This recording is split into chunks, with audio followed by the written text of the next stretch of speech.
굉장히 고통스러울 거고 예, 둘 중에 하나일 거라서 같이 고민해보는 거에서는 좋을 것 같아요. 이게 어차피 정답은 없는 문제라. 네. 예, 그, 아마 저희도 겪을 수 있는 문제들이기 때문에 저희가 살고 있는 지역에 이런 개발들이 되면서 뭐 정말 직접 경험을 하는 경우가 많지 않을 수는 있지만 뭐 그래도 있을 수 있는 일들이어서 예, 저희도 저희 문제가 될 수도 있을 것 같아요. 맞아요. 예. 자, 일단 8시 2분입니다. 자, 안녕하세요. 자, 오늘 벌써 19차가 되었습니다. 이렇게 시간이 빨리 지나갔네요. 자, 지난달에 저희가 정말 그 문화재에 대한 개념을 너무 명확하고 간결하게 저희가 후기 이렇게 이제 뒷담화를 했는데요. 저희 그 이수정 박사님 강의가 너무 좋아서 강의도 너무 잘하신다고 이런 뒷담화가 있었습니다. 그리고 어떻게 될지는 모르겠지만 아마 이제 그 다른 쪽에서도 살짝 모니터링하고 가셨어요. 그래서 아마 이수정 박사님을 강사로 또 모시지 않을까 이런 생각도 들고요. 그래서 그런저런 좋은 일들이 있었습니다. 네. 그래서 기본적으로 그 지난주에 해주셨던 그런 개념 정리, 그 다음에 저희가 생각해 볼 수 있게 만들어주신 그런 것들이 너무 좋았습니다.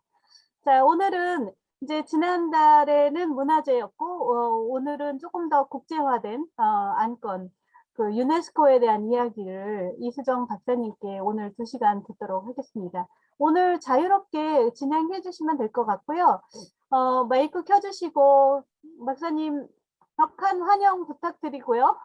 그러면 진행 부탁드리겠습니다. 네, 고맙습니다. 저 반갑습니다. 화면 공유할 수 있게 반갑습니다. 네, 이정욱님 저 화면 공유할 수 있게 활성화 부탁해 주세요. 해주세요. 네네네. 자, 잠깐만요.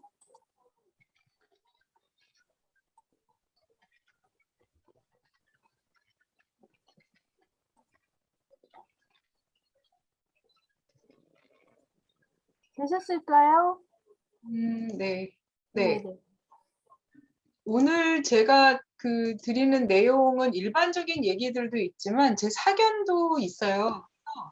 혹시라도 만약에 제 사견인 부분이 혹시 만약 이게 뭐 문화유청 입장이다 이렇게 생각하지는 않으셨으면 하는 바람은 있고요. 왜냐면 제가 세계유산 담당자는 아니어서 세계유산에 뭐 직접적으로 아니면 간접적으로 관여를 했지만 담당자는 아니어서 그래서 오늘 말씀드리는 내용들을 조금 더 같이 고민해보자는 차원에서 제 개인적인 사견도 있다는 거를 이해해 주셨으면 좋겠어요.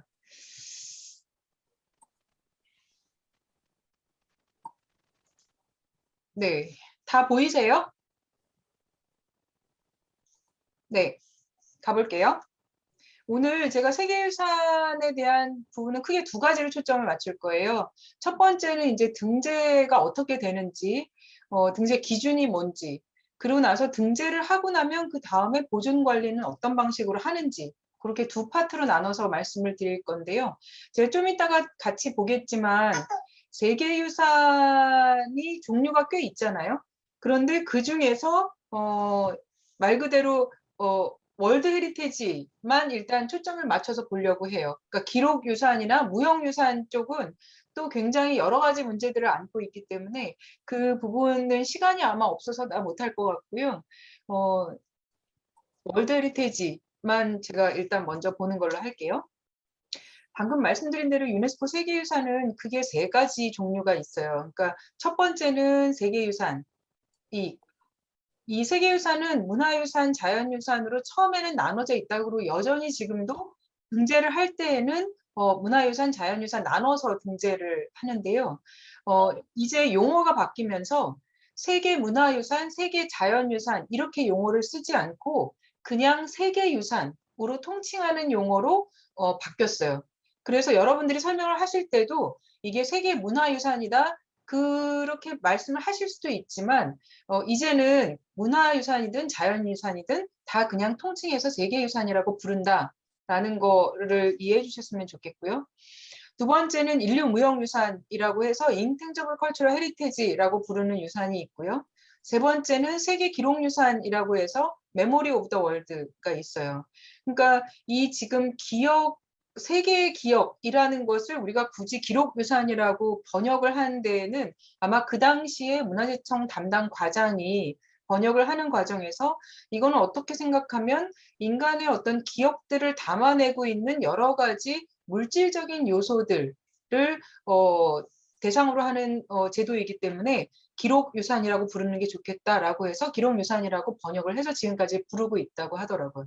어쨌든 유네스코 유산은 이렇게 크게 세 종류가 있고 그중에 지금 저희가 상당 부분 많이 알려진 건 세계유산, 그리고 두 번째로는 인류무형유산, 이거는 역사가 얼마 되지 않았어요. 그리고 세계기록유산, 이렇게 세 가지가 있는데 세계기록유산은 예를 들면 저희 박물관도 굉장히 많이 가지고 있어요. 예를 들면 조선왕조 의궤라든지 아니면 현판 있잖아요. 궁궐 현판. 그다음에 5.18 광주 관련 기록물들, 이산가족에 관한 기록물들 다 세계기록유산에 들어가요. 인류무형유산에는 아리랑 들어가 있고요. 김치 담그기, 뭐 굉장히 여러 가지 종류가 인류무형유산에 들어가 있고요. 특히 인류무형유산 같은 경우에는 한중일이 국가적 범위 안에서, 그러니까 나라의 법에 따라서 무형유산을 등재하는 법이 지금 별도로 설정이 되어 있기 때문에 이 한중일이 굉장히 큰 강점을 나타내고 있고요. 유럽이나 미국이나 아니면 이런 데들은 무형유산에 대한 제도가 원래 개념도 그렇게 일찍 시작되지 않은 데다가 그 제도도 국가 차원에서 별로 없어서 실제로 지금까지 인류 무형유산에 등재된 목록들을 보면 한중일이 아마 어떤 다른 나라보다도 많다고 알고 있어요. 세계유산 뭐 저희는 지금 몇 개인지 모르겠네요. 18개인가요? 예, 그중에서 자연유산은 올해 갯벌이 등재되면서 2건이 됐고 나머지는 다 문화유산이죠. 이 세 가지를 다 등재하는 기관은 유네스코예요. 이 유네스코의 조직은 이런 형태로 생겼는데 그중에서 세계유산과 무형유산과 기록유산을 지정하는 부서는 여기 지금 색깔로 칠해져 있는 문화 부분에서 세계유산센터가 세계유산을 등재하고 무형유산과에서 무형유산을 등재를 합니다.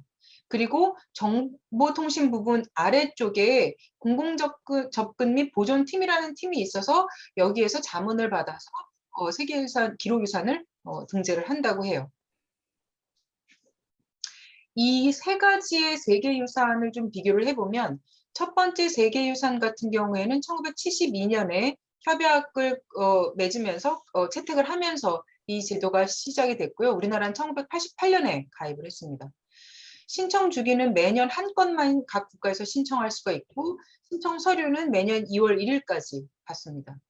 그리고 이제 그걸 하기 위해서 국내에서는 신청 대상을 선정을 하고 그 대상을 선정하기 위해서는 세계유산분과 문화재위원회에서 심의를 하고요.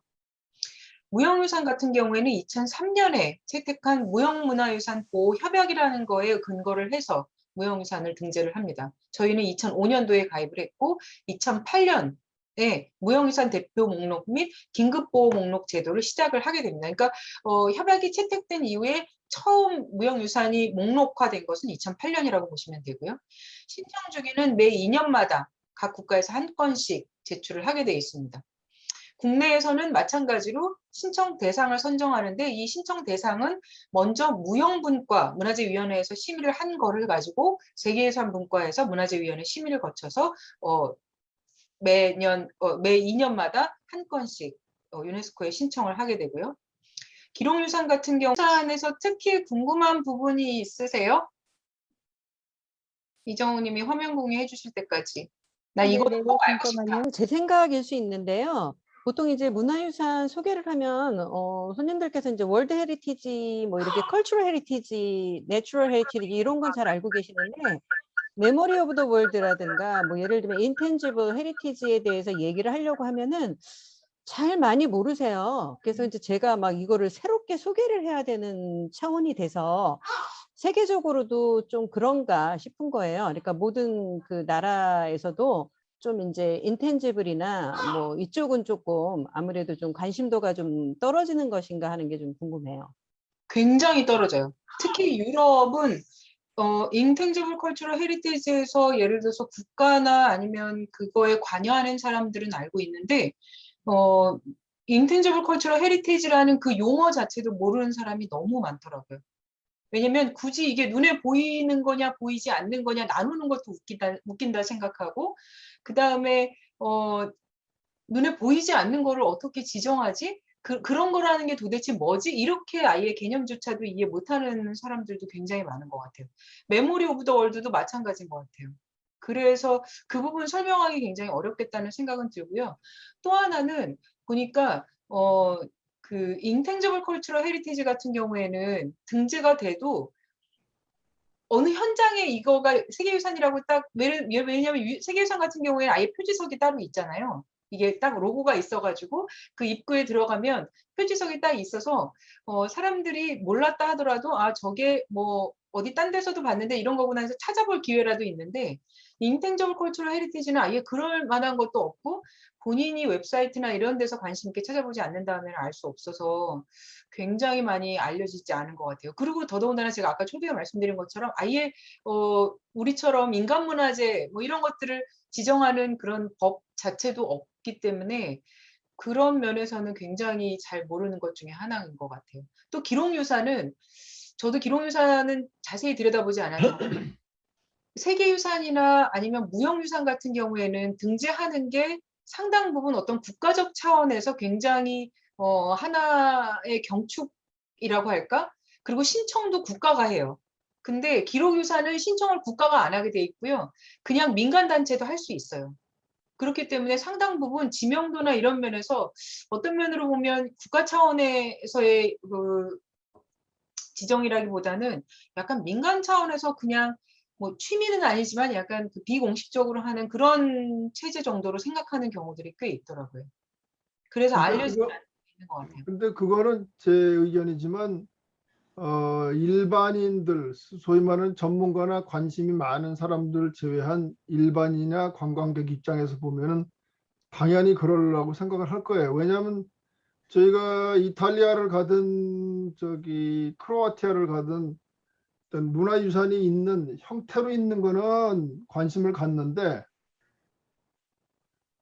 그렇지 않은 거는 그 나라에 그런 기록문화유산이 있는지 춤을 추는지 노래를 하는지 우리는 알 길이 없잖아요. 눈에 보이질 않으니까. 이게 네. 당연히 관심도에서 떨어지기도 하고 그 나라에서 그게 노래를 뭐 우리는 아리랑을 그렇게 부른다고 생각하고 의미를 갖지만 딴 데서 그걸 곡절을 이해하지 못하는 외국 사람들이 볼 때는 저게 뭐 그렇게 대단하다고 문화유산까지 올라갔을까? 라고 생각할 수도 있거든요. 그래서 그런 점에서는 아마 예를 들어서 뭐 만리장성이다, 뭐 창덕궁이다 이렇게 존재가 확실한 거는 문화유산으로서 관심을 갖거나 그럴듯하네, 좋네 뭐 이렇게 하지만 기록이라든지 그냥 음악이나 무용, 기타 이런 것들은 쉽게 접하기도 어렵거니와 외국인의 입장에서 볼 때는 이해하기가 그렇게 쉬운 일은 아닐 거라는 생각이 들어요.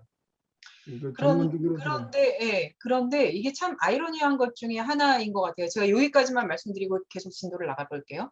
그 무형유산이나 아마 잘 생각해 보시면 무형유산이나 기록유산이 훨씬 더 우리의 현재의 삶과 상당 부분 밀접한 그 관계를 가지고 있는 거 하나가 있고요.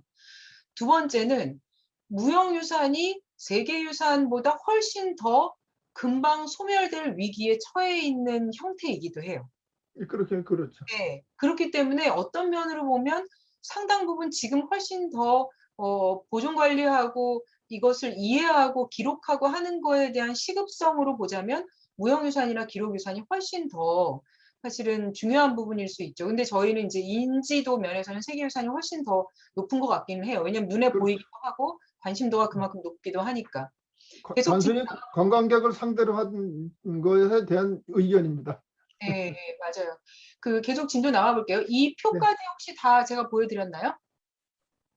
예, 오케이. 그러면 이제 그 기록유산 마지막으로 92년도에 유네스코 세계 기록유산 사업이라는 게 처음 생겼고 97년부터 기록유산에 대한 목록화 작업이 시작됐고 매 2년마다 2건까지 신청할 수 있는데 그 신청은 저희가 문화재청에서 심의해가지고 선정해서 내보내기도 하지만 실제로 신청할 때는 민간단체에서 신청할 수도 있다고 그래요. 그래서 이 기록유산에 대한 여러 가지 신청이나 이런 것들이 앞에 말씀드린 세계유산이나 무형유산하고는 조금 더 비공식적인 면에서 차이가 있다라고 담당자가 얘기를 했었어요, 예전에. 자, 그렇다면 이 지금 앞에 세계유산만 제가 오늘 일단 한정해서 보겠다고 말씀드렸잖아요. 이 세계유산을 등재하는 절차나 아니면 등재하는 과정이나 보존 관리하는 단계에서 주체는 유네스코예요. 그리고 그 유네스코의 세계유산위원회에 가입되어 있는 국가 차원의 정부 기관들, 그러니까 국가들인 거죠. 저희도 회원국이어서 88년에 가입을 했다고 했잖아요. 그러한 국가들이 참여를 해서 국가들의 일종의 회의를 거쳐서 의결을 해가지고 올해 세계유산 목록에 어떤 거를 올리겠다라고 하는 거에 대한 모든 주체 주관, 이것은 유네스코가 하지만 유네스코가 이 과정을 등재하고 보존 관리하는 과정에서 전문가의 도움을 받아요. 그리고 그 전문가들의 도움은 단체로 되어 있는 세 개의 자문기구의 도움을 받거든요. 그래서 이 세 개의 자문기구를 조금 이해해 볼 필요가 있어요.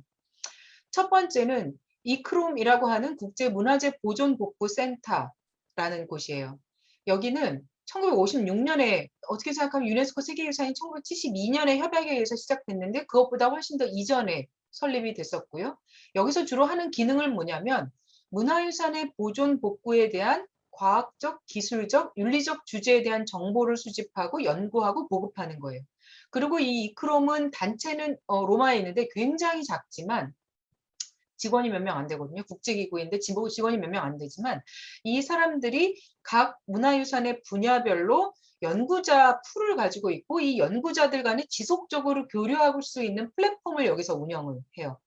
그러면서 문화유산의 보존 복구에 대한 일반적인 아니면 특정한 전문가적 조언을 하고 문화유산 보존 복구에 관한 훈련을 하거나 그러니까 교육 활동을 하거나 개발이나 기준 이런 것들을 제고를 하죠.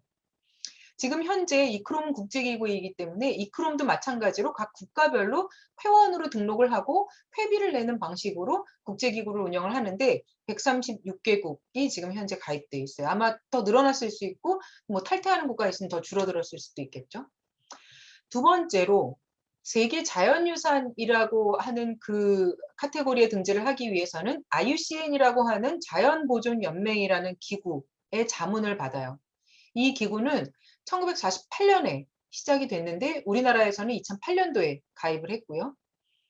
회원 수가 굉장히 많아서 여기는 국가도 가입할 수 있고 일반인들 그냥 개인도 등록을 할 수가 있어요. 앞에 말씀드렸던 보존 관리에 특화되어 있는 이크롬이라고 하는 기구는 회원국으로 구성이 되어 있고 개인은 가입을 못하는 거에 비해서 IUCN 같은 경우에는 국가도 가입을 할 수가 있고 정부기관도 가입을 할 수가 있어요. 여기에서는 주로 자연유산에 초점을 맞춰서 자연의 완전성과 다양성을 보존하고 자연자원을 생태적으로 지속 가능하게 할 수 있도록 이제 전문가적 조언을 하는 기구인 거죠. 그래서 유네스코가 세계유산 등재를 할 때 유네스코 회의에서 이 유산을 등재 권고를 할 거냐 아니면 뭐 철회를 권고할 거냐 어쨌든 유네스코에서 의결하기 전에 보고서를 작성하는 기관 이 두 기관이 있는데 자연유산에 대해서는 이 IUCN이라는 기관에서 먼저 등재 신청서를 다 검토를 하고 이 전문가적 검토를 거친 후에 이것을 유네스코에다가 등재 권고를 할 거냐 아니면 탈락을 시킬 거냐에 대한 권고를 할 거냐에 대한 보고서를 작성을 하죠. 어떻게 보면 우리나라가 문화재를 지정할 때 문화재위원회의 검토를 거치잖아요. 마찬가지로 세계유산에서도 유네스코가 세계유산 등재를 하기 전에 이 자연유산에 대해서는 IUCN의 검토를 거쳤다고 보면 돼요.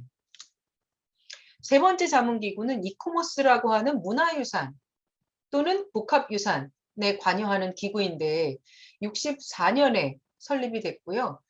NGO 단체여서 국가가 회원으로 가입하는 게 아니라 말 그대로 개인적인 그냥 전문가가 가입을 해서 활동을 하는 기구예요. 이 이코모스는 굉장히 많은 개인들이 지금 가입을 해서 활동을 하고 있고 국가별로, 그러니까 이코머스 한국위원회, 뭐 이코머스 유럽, 영국위원회 이런 식으로 국가별 이코머스 위원회가 별도로 있어서 우리도 예를 들면 저 같은 경우에도 이코머스 한국위원회 회원이거든요. 제가 이코머스 한국위원회 회원이 되면 이 이코머스 본부에 회원으로도 가입할 수 있는 자격이 생기기 때문에 저도 아마 이 만여여 명의 회원 안에 들어가 있을 거예요. 이 기관에서는 앞에 IUCN이 자연유산을 등재할 때 유네스코한테 어떤 자문을 하는 기구라면 문화유산을 등재할 때 이 이코머스에서 유네스코에다가 등재 신청서를 검토한 결과를 자문을 해주는 역할을 하죠. 그래서 여기 아래쪽에 보면 세계유산, 복합유산 등재를 위해서 이 사람들이 직접 현장에 나와서 실사를 하기도 하고 실사를 하고 난 다음에 이것을 등재하는 것이 좋겠다, 아니다, 등재 신청서를 보완하는 게 좋겠다 이런 형태로 보고서를 쓰는 기구이죠. 그래서 가끔 뉴스에 보면 유네스코에서 완전히 등재 여부를 결정하기 전에 뭐 등재 권고 결정을 했다, 아니면 뭐 리퍼를 결정했다 이런 것들에 대한 내용은 다 이 자문기구들에서 유네스코에 제안한 내용들이라고 보시면 돼요. 예를 들면 올해 갯벌 같은 경우에 IUCN에서 이거는 등재 불가에 가까운 권고를 했었거든요. 근데 그 부분을 유네스코 회의, 국가 간 회의가 이루어지기 전까지 그 짧은 기간 동안에 한국 정부에서 굉장히 많은 부분 자료 보완을 하고 대응을 하고 그다음에 그것을 의사결정할 수 있는 위원국들 12개국인가 되거든요. 그 위원국들을 설득하고 하는 과정을 통해서 결국은 맨 마지막 유네스코 총회에서 뒤집은 거죠. 그러니까 자문기구에서는 그렇게 권고하지 않았지만 마지막에 총회에서 등재 권고 등재 결정을 내렸잖아요. 그러니까 그 기간 동안에 굉장히 눈에 보이지 않는 짧은 약간의 뭐 정치력 발휘, 국제적인 역량 발휘, 뭐 이런 것들을 통해서 마지막 막판 뒤집기를 한 케이스예요. 그렇다면 세계유산 등재는 어떤 과정을 통해서 이루어지는지 간략히 한번 볼게요. 조금 전에 말씀드린 것처럼 1972년 세계유산 협약에 의거해서 유네스코 세계유산위원회가 인류 전체를 위해서 보호에 대한 뛰어난 보편적 가치가 있다고 인정을 하는 것들을 세계유산 목록에 등재를 하는데 크게 세 종류예요. 첫 번째는 문화유산, 두 번째는 자연유산, 세 번째는 문화유산과 자연유산이 복합되어 있는 복합유산이에요. 지금까지 등재된 거의 퍼센테이지를 보면 뭐 다 아시겠지만 문화유산이 월등히 많죠. 그리고 자연유산 같은 경우에는 저희도 지금 총 거의 20여 건 중에서 2건밖에 없으니까 굉장히 적은 거고요. 복합유산은 훨씬 더 적을 거예요. 예를 들면 어디가 복합유산이라고 제가 알고 있냐면 중국에 굉장히 자연경관이 뛰어난 거기가 어디죠? 이렇게 그 암석으로 위아래로 쭉 암석이 있는 그 바다 속에 있는 건가 강 속에 있는 그런 장소들. 그러니까 저희 경관적 가치가 큰 명승 정도라고 생각하시면 돼요. 명승이 그냥 단순히 경치가 좋은 곳이 아니고요. 경치가 좋은 데는 뭐 굉장히 많죠. 근데 명승이라고 하는 데는 경치가 좋아서 거기에다가 전통적으로 지난 뭐 몇백 년, 몇천 년 동안 상당 부분 인간이 거기에다가 의미나 어떤 그 중요성을 부여한 장소가 명승이거든요. 그래서 거기 가서 시를 읊었다든지 아니면 거기에서 예를 들면 뭐 어떤 판소리를 대대적으로 했다든지 그런 장소들이 이제 명승에 들어가요. 마찬가지로 복합유산도 인간의 흔적과 자연의 흔적이 복합적으로 드러나 있는 곳이 복합유산이라고 보시면 돼요. 세계유산의 등재 기준은 총 10가지로 되어 있고요. 이 번역문은 제가 번역한 게 아니라 문화재청에서 번역을 한 거예요. 그래서 말이 상당히 이상한 부분들이 있어요. 그런데 중요한 것은 10가지의 등재 기준 중에서 한 가지만 충족을 시켜도 세계유산에 등재할 수 있어요. 저희도 문화재보호법에 역사적, 예술적, 학술적, 경관적 가치가 있는 것을 국가지정문화재로 지정할 수 있다라고 되어 있는데 그 4가지의 가치 중에서 한 가지의 가치만 맞춰도 저희는 국가지정문화재로 지정을 할 수가 있고 그것을 문화재라고 부를 수가 있거든요. 마찬가지로 세계유산도 10가지의 등재 기준이 있는데 처음에 신청할 때부터 국가에서 등재 신청서에다가 우리가 판단하기에는 뭐 1번, 3번, 4번이 등재 기준에 등재 요건에 충족한다고 본다라고 제출을 하면 세계유산위원회에서 마지막으로 결정할 때 너희는 1번, 3번, 4번이라고 봤지만 우리가 보기에는 3번 정도 부합하는 것 같아. 그러니 3번의 등재 기준에 부합하는 것으로 세계유산 등재할게. 그렇게 되면 3번만 인정을 받게 되는 거거든요. 그런데 이 10가지의 등재 기준 중에서 1번부터 6번까지는 문화유산에 해당하는 등재 기준이고요. 7번부터 10번까지는 자연유산에 해당하는 기준이에요. 그래서 1번부터 6번까지는 지금 이 슬라이드에 보이는 것처럼 뭐 창조적 천재성이 만들어낸 걸작을 대표해야 된다. 아니면 오랜 시간 일정한 문화지역 내에 일어난 건축 기술, 기념비 예술, 뭐 도시계획 이런 것들에 맞춰줘야 된다. 세 번째는 문화적 전통 또는 현존하거나 이미 사라진 문명의 독보적이거나 아니면 특출한 증거여야 된다. 뭐 이런 형태로 1번부터 6번까지 중에서 보통은 선정하죠. 우리나라는 대개 2번이나 3번이나 4번 정도에서 상당 부분 맞춰져 있어요. 등재 신청할 때는 여러 가지를 한꺼번에 신청하지만 뭐 어떤 경우에는 한 가지만 충족을 해서 등재 기준에 부합되는 경우도 있고 어떤 경우에는 두 가지가 인정이 돼서 등재가 되는 경우도 있고요. 7번부터 10번까지는 다 읽어보시면 아시겠지만 자연적인 부분에 해당하는 거이기 때문에 7번 같은 경우에는 최상의 자연현상이나 아니면 뛰어난 자연미와 미학적 중요성을 지닌 지역이고요. 8번 같은 경우에 생명의 기록, 지형 발전에 있어서 중요한 지질학적 진행 과정, 지형학이나 자연지리학적 측면 뭐 이런 것들을 얘기하고 있어요. 그래서 7번부터 10번까지는 자연유산의 등재 기준에 해당해요. 그러면 저희가 이번에 뭐 예를 들면 갯벌이 몇 번의 등재 기준에 부합해서 등재가 됐다라고 하면 이제 이 중에 하나의 등재 기준에 부합하는 거가 되겠죠. 그런데 앞에 말씀드렸던 10가지의 기준, 문화유산의 등재 기준에 해당하는 6가지와 뒤에 4가지의 등재 기준, 자연유산인 경우에 그 중에 하나라도 부합이 되면 세계유산에 등재되잖아요.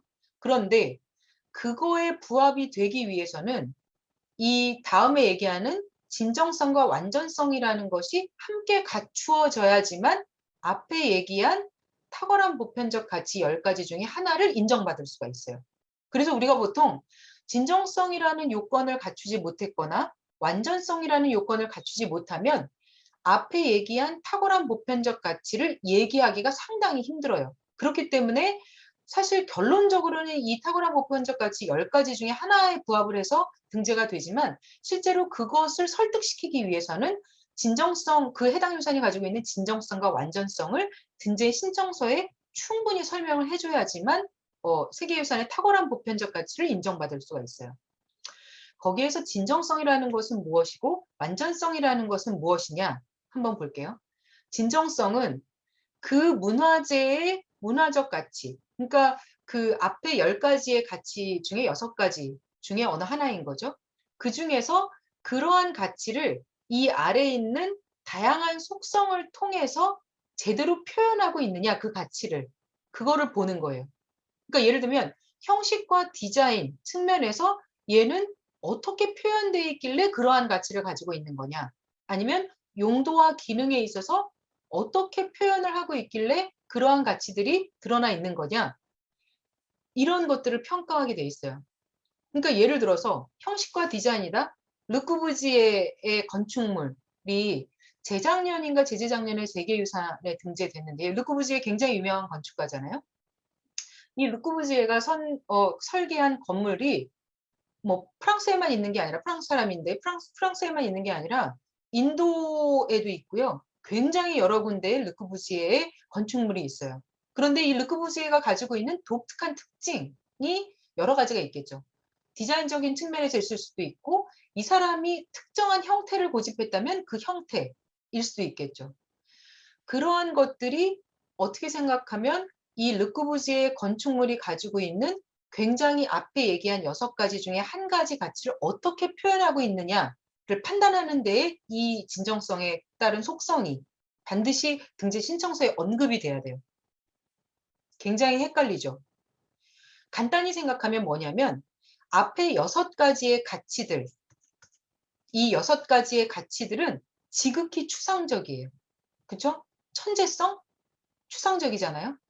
아니면 뭐 뛰어난 가치, 인간 가치 중요한 교류를 보여주는 거 이러한 것들이 이 뒤에 있는 형식, 용도, 전통 기법, 위치, 언어, 정서적인 측면으로 어떻게 표현됐느냐를 보는 게 그 진정성이라는 요건이라는 거죠.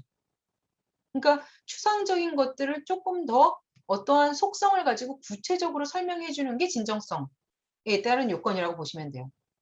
완전성은 제가 이따가 뒤에 저희 지금 아직까지도 계속 문제가 돼 있는 메이지 세계유산 등재할 때 이따가 말씀드릴 건데, 완전성은 뛰어난 보편적 가치를 표현하는 데 여러 가지 요소들이 한꺼번에 갖춰져야지만 그 뛰어난 보편적 가치를 표현할 수 있는데, 그러한 것들이 다 갖추어져 있느냐를 보는 게 완전성이에요.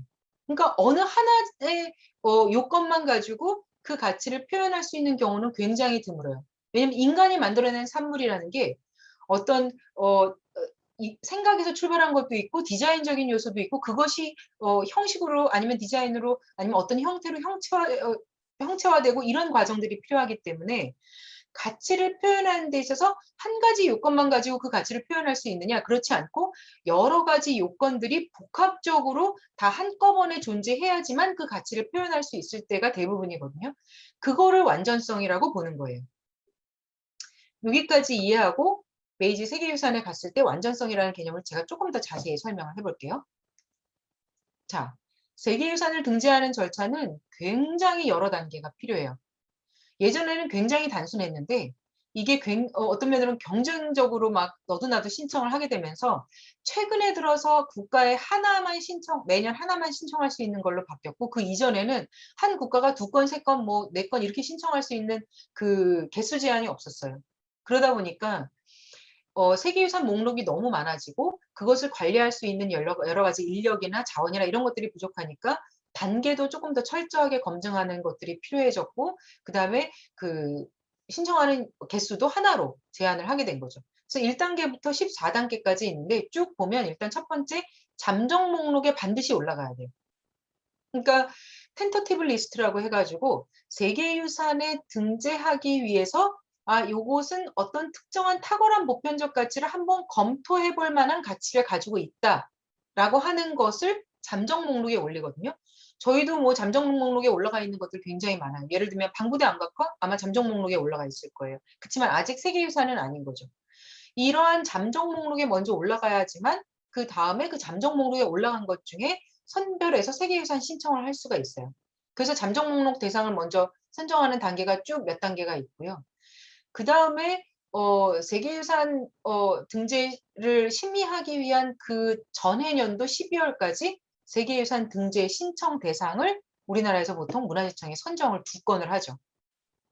그리고 난 다음에 신청하기 전전년도에 신청, 그리고 나서 신청서를 검토하는 해 바로 전해 7월 말까지 한 건을 선정을 해요. 왜냐면 그 한 건을 선정해서 한 6개월 정도 몇 개월 정도 등재 신청서를 작성하는 기간이 필요하기 때문에 등재 신청서를 작성을 9월 30일까지 해서 유네스코 사무국에 제출을 하고요.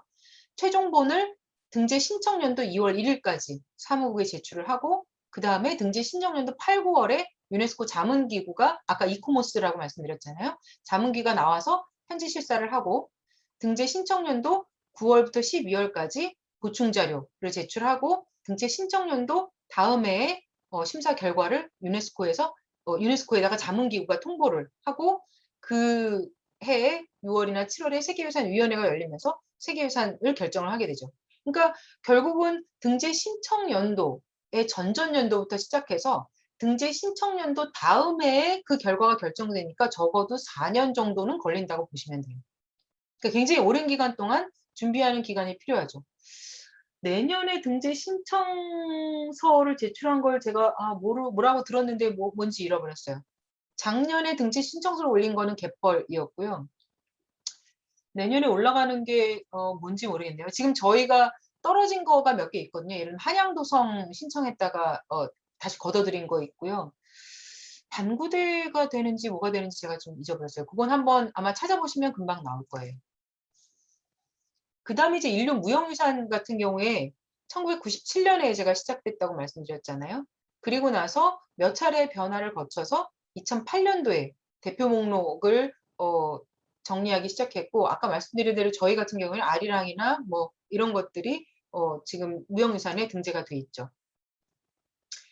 인류 무형유산 같은 경우에는 몇 가지의 요건을 충족하도록은 돼 있어요. 그러니까 앞에 세계유산에서 탁월한 보편적 가치 10가지 중에 하나를 충족하고 그 탁월한 보편적 가치를 설명하기 위해서 진정성, 완전성 요건을 반드시 설득시켜야지만 가능한 거에 비해서 인류 무형유산도 똑같은 맥락에서 무형유산에 등재를 하려면 여러 가지 조건을 충족시켜야 되는데 첫 번째는 이 무형유산 협약 2조 1항에 되어 있는 첫 번째, 두 번째의 요건을 충족시키는 거 하나가 있고요. 두 번째는 무형유산의 중요성에 대한 인식 제고에 기여해서 전 세계의 문화 다양성을 보여주고 인류 창의성을 증명하는 데 기여할 수 있는 것이라고 납득이 돼야 되는 거고요. 세 번째는 해당 유산을 보호하고 증진할 수 있는 보호 조치가 좀 구체화되어 있는 것. 그러니까 아리랑 같은 경우에는 예를 들면 아리랑 보존위원회라든지 이런 것들이 국내에서 어떻게 활동하고 있다든지 이런 것들이 증명이 돼야 되고요. 그 다음에 공동체, 단체, 개인이 자유로운 동의에 기반한 광범위한 참여가 있어야 되는 거고요.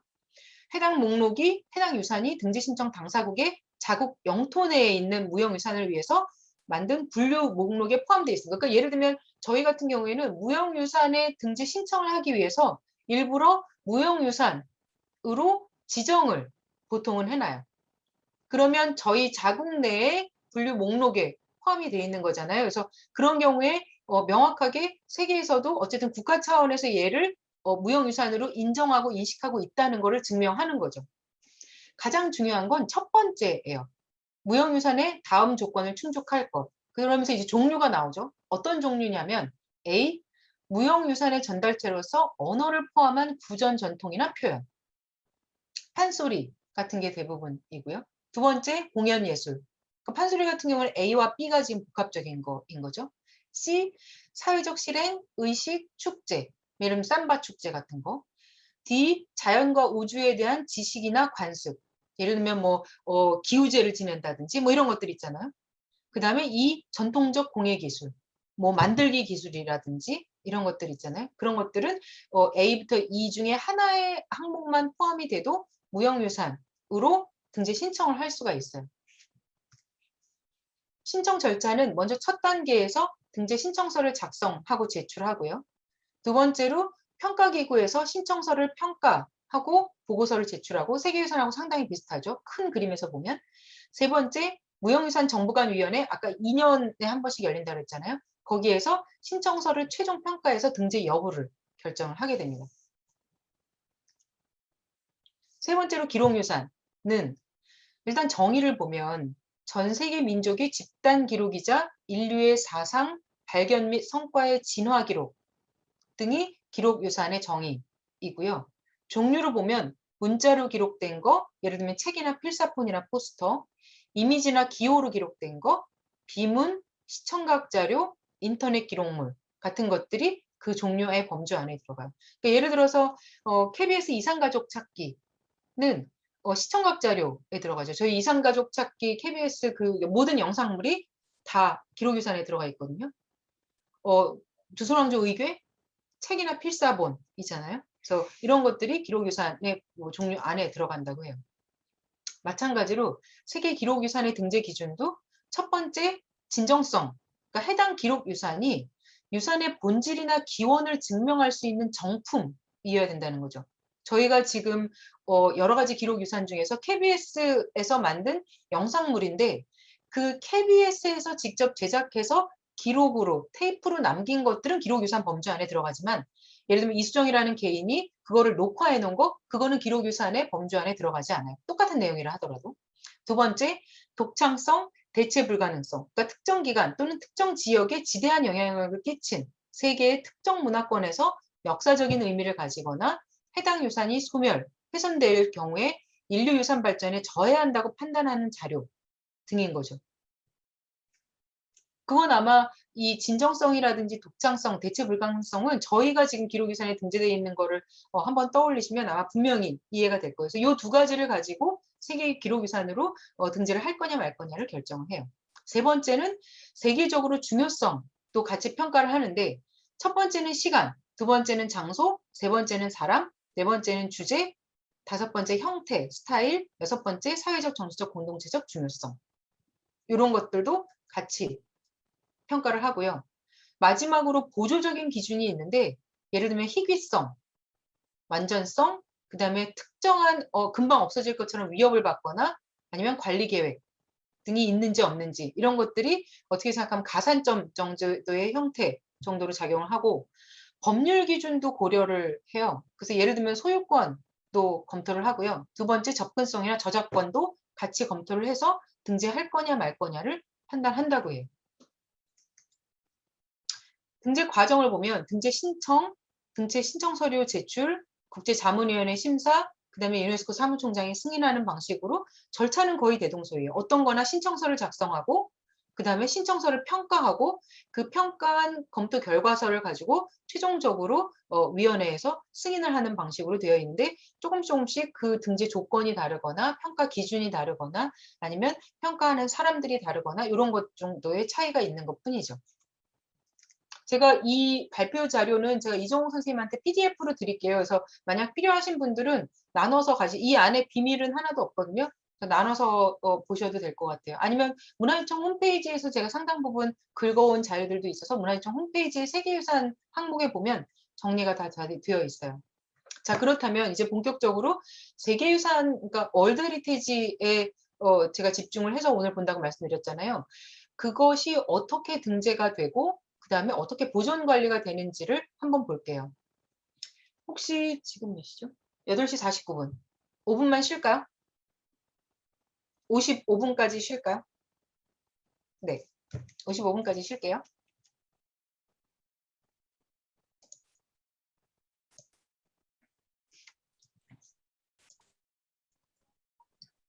자, 오늘 제가 폭탄을 터뜨려서 정말 괜찮아요. 괜찮아요. 네. 아, 제가 다시 화면 공유하고 있는데 보이시죠? 네네. 네. 세계유산의 등재가 음.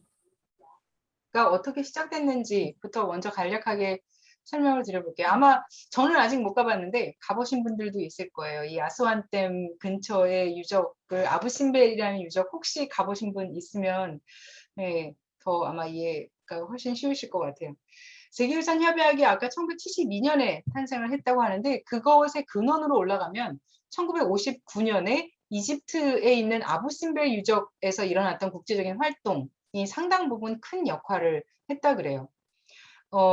그리고 59년에 이 아스완댐 건설로 인해서 아부심벨 유적을 한 장소에서 다른 장소로 옮기거든요. 이따 제가 사진을 보여드리겠지만 와 저게 59년에 저렇게 옮겨지는 게 가능했었을까라는 의구심이 들 정도로 굉장히 그 큰 대규모 프로젝트였고요. 그 다음에 이제 미국을 중심으로 미국이 문화유산이 별로 없잖아요. 그래서 자연유산에 대한 관심이 증가하다 보니까 국제적인 차원에서 보존관리의 중요성에 상당 부분 동의하게 되면서 자연유산도 같이 세계유산에 들어오게 됐고요. 그 과정에 따라서 1972년에 세계유산 협약이 시작이 됩니다.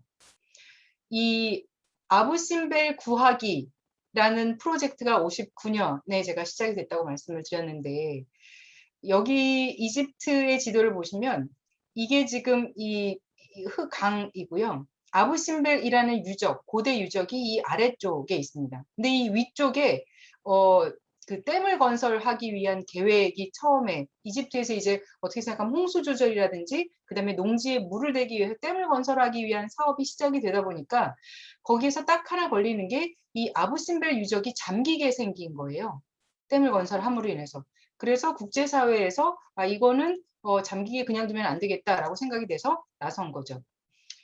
59년 이전의 아부심벨 유적의 모습은 이런 모습입니다. 그러니까 자연적인 안반이 여기 있고 그 안반에 이 한쪽에 상들이 쭉 있고 이 아래쪽에 왼쪽에 또 큰 상들이 있는 유적 두 파트로 구성이 되어 있고요. 이 아부심벨 유적은.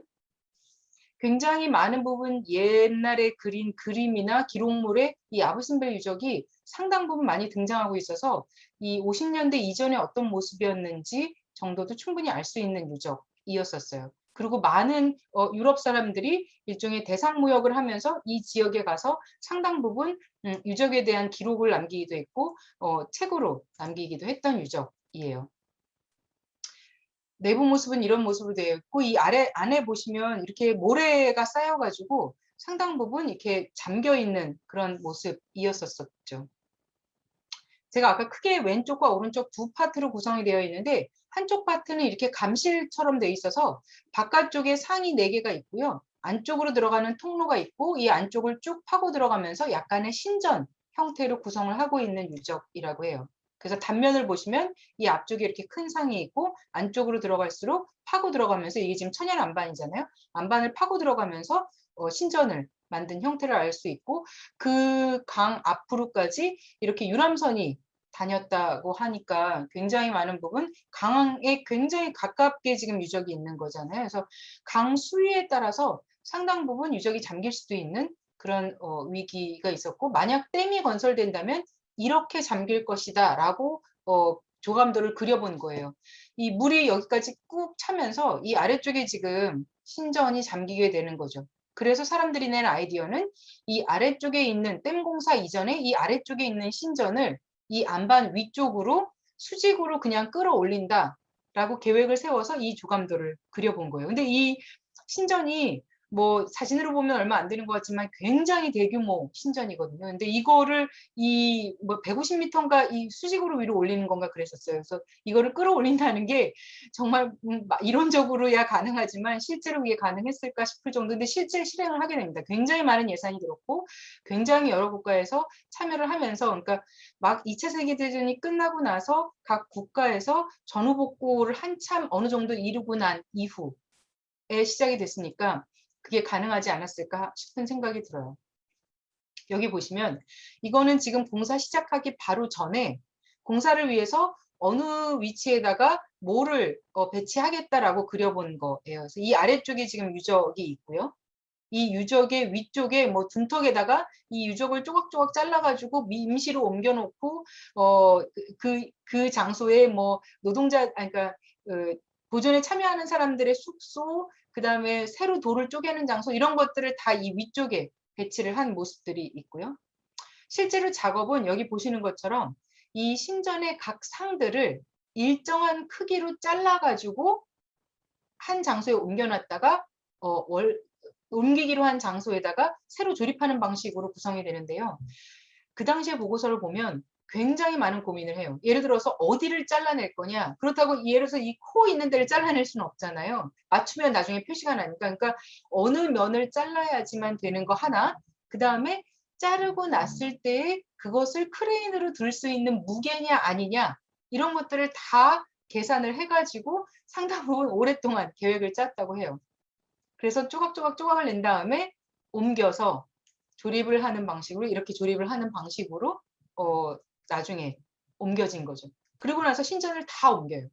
그리고 제가 아까 단면을 보여드렸던 감실이 있는 그러니까 안으로 그 굴 구조로 되어 있는 공간 있잖아요. 그 공간도 새로 이렇게 굴을 만들어 가지고 그 밑에 있었던 거와 똑같은 방식으로 재현을 하는 사업을 해서 제일 마지막으로 이미 그 아래쪽에 원래 있던 위치는 아스완댐 건설로 잠겼고요. 지금 현재의 모습은 이런 모습으로 되어 있다고 그래요.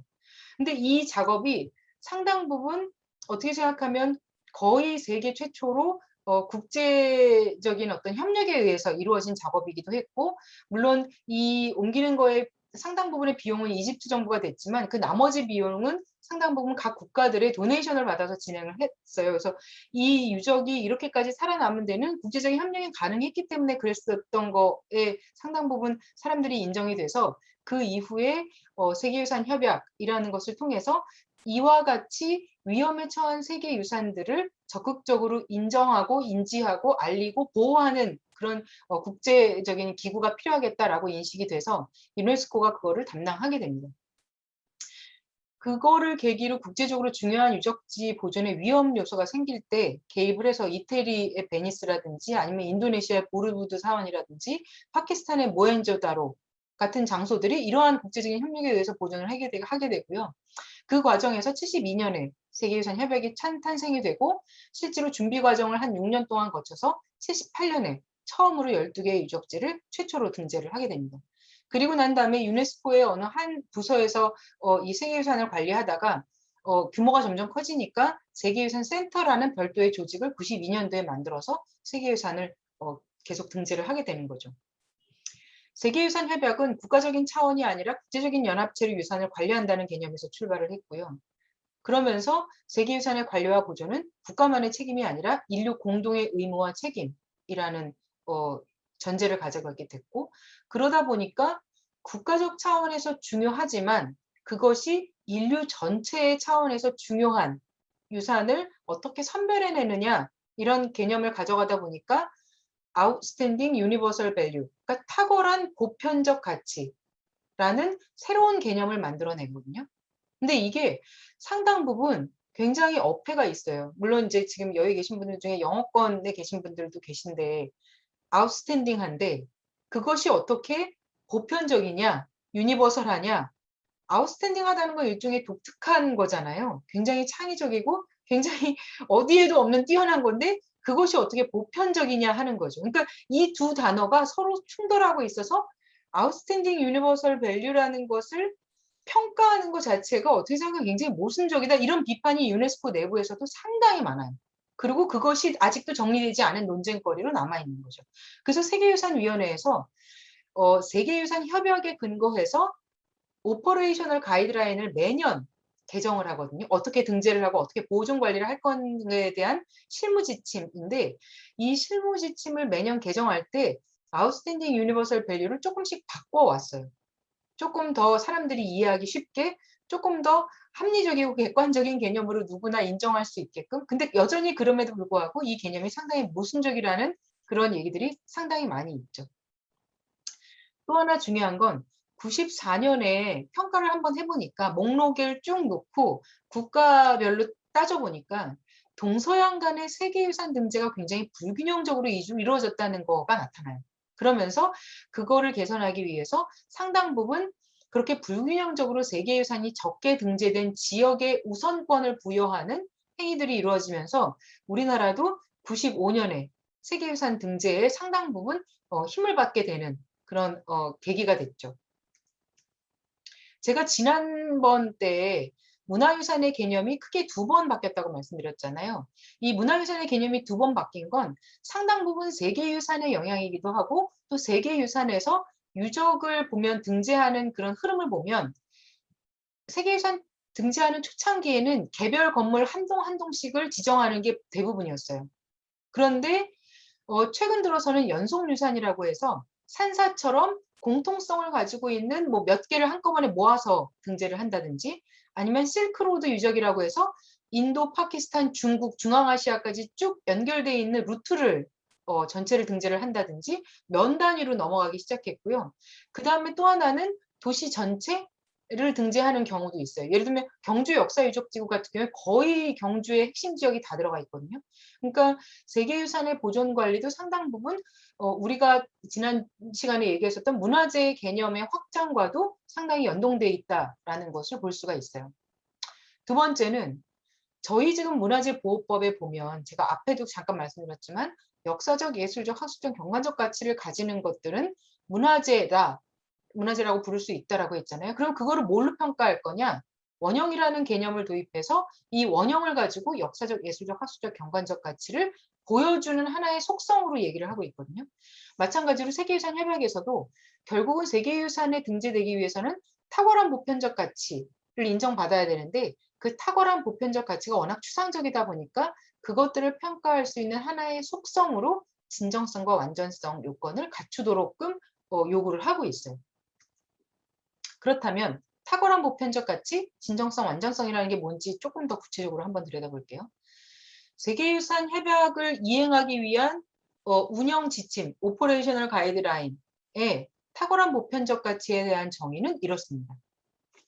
여기 뭐라고 되어 있냐면 국가적 경계를 뛰어넘을 만큼 굉장히 익셉셔널하다라고 했잖아요.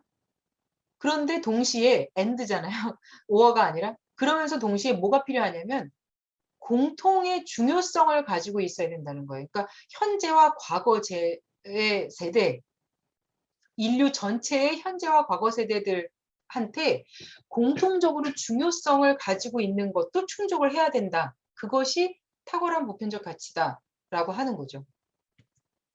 그러면서 세계유산의 등재 기준을 6가지, 문화유산의 경우 6가지 명시하면서 요 파란색으로 되어 있는 부분이 어떻게 생각하면 탁월한 보편적 가치의 상당히 핵심적인 키워드라고 보시면 돼요. 예시를 한번 볼게요. 2015년도에 등재가 됐던 백제 역사유적 지구는 2번하고 3번 등재 기준을 충족시켜서 세계유산에 등재가 됐어요. 2번과 4번, 3번의 등재 기준은 뭐냐면 여기 적혀 있는 대로 2번, 3번이에요. 그리고 나서 이것은 이제 등재 기준에 대한 설명이고요. 백제 역사유적 지구는 탁월한 보편적 가치를 인정받은 내용이 세계유산위원회의 그 총회에서 의결되는데 그 의결된 내용을 보면 탁월한 보편적 가치를 뭐라고 명시했냐면 백제 킹덤이 어떻게 생각하면 문화적인 발전의 피크에 와 있는 것을 인정을 한 거예요. 그리고 그 문화적인 피크에 와 있는 건 뭘 포함하냐면 주변 지역들, 그러니까 중국이나 일본들과의 상당한 교류에 있어서 피크에 와 있다는 거죠. 그리고 그러한 교류의 증거가 백제 역사유적 지구에 그대로 남아 있다라고 본 거예요. 그러면서 뭘 증명하냐면 중국의 원칙, 그러니까 도시를 계획하는 거라든지 건설 기술이라든지 예술과 종교 등에 있어서 중국의 일반적인 원칙들을 백제에서 받아들여서 그것들을 백제에서 실현시켰다는 흔적이 백제 역사유적 지구에 그대로 남아있다. 그러므로 등재 기준의 2번과 3번을 인정한다. 라고 서술되어 있어요. 그리고 그것이 일본과 동아시아에 그대로 전달됐다. 라고 보는 거죠. 그렇다면 진정성과 완전성, 제가 아까 형식과 디자인, 뭐 용도와 기능 뭐 이런 것들 쭉 속성을 가지고 앞에 6가지 탁월한 보편적 가치를 판단한다고 했잖아요. 걔를 한번 볼게요. 진정성은 탁월한 보편적 가치를 보여주는 능력이라고 정의되어 있어요. 세계유산 협약을 위한 오퍼레이셔널 가이드라인에 정의된 바에 의하면 그래요.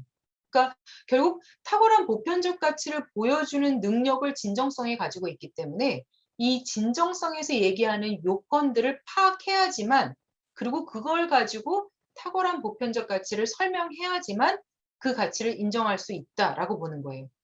그리고 진정성이라는 것은 요소, 속성들이 있어서 그 요소들을 신뢰할 만한 정보를 가지고 입증해야 된다라고 하는 거예요. 예를 들면 형태.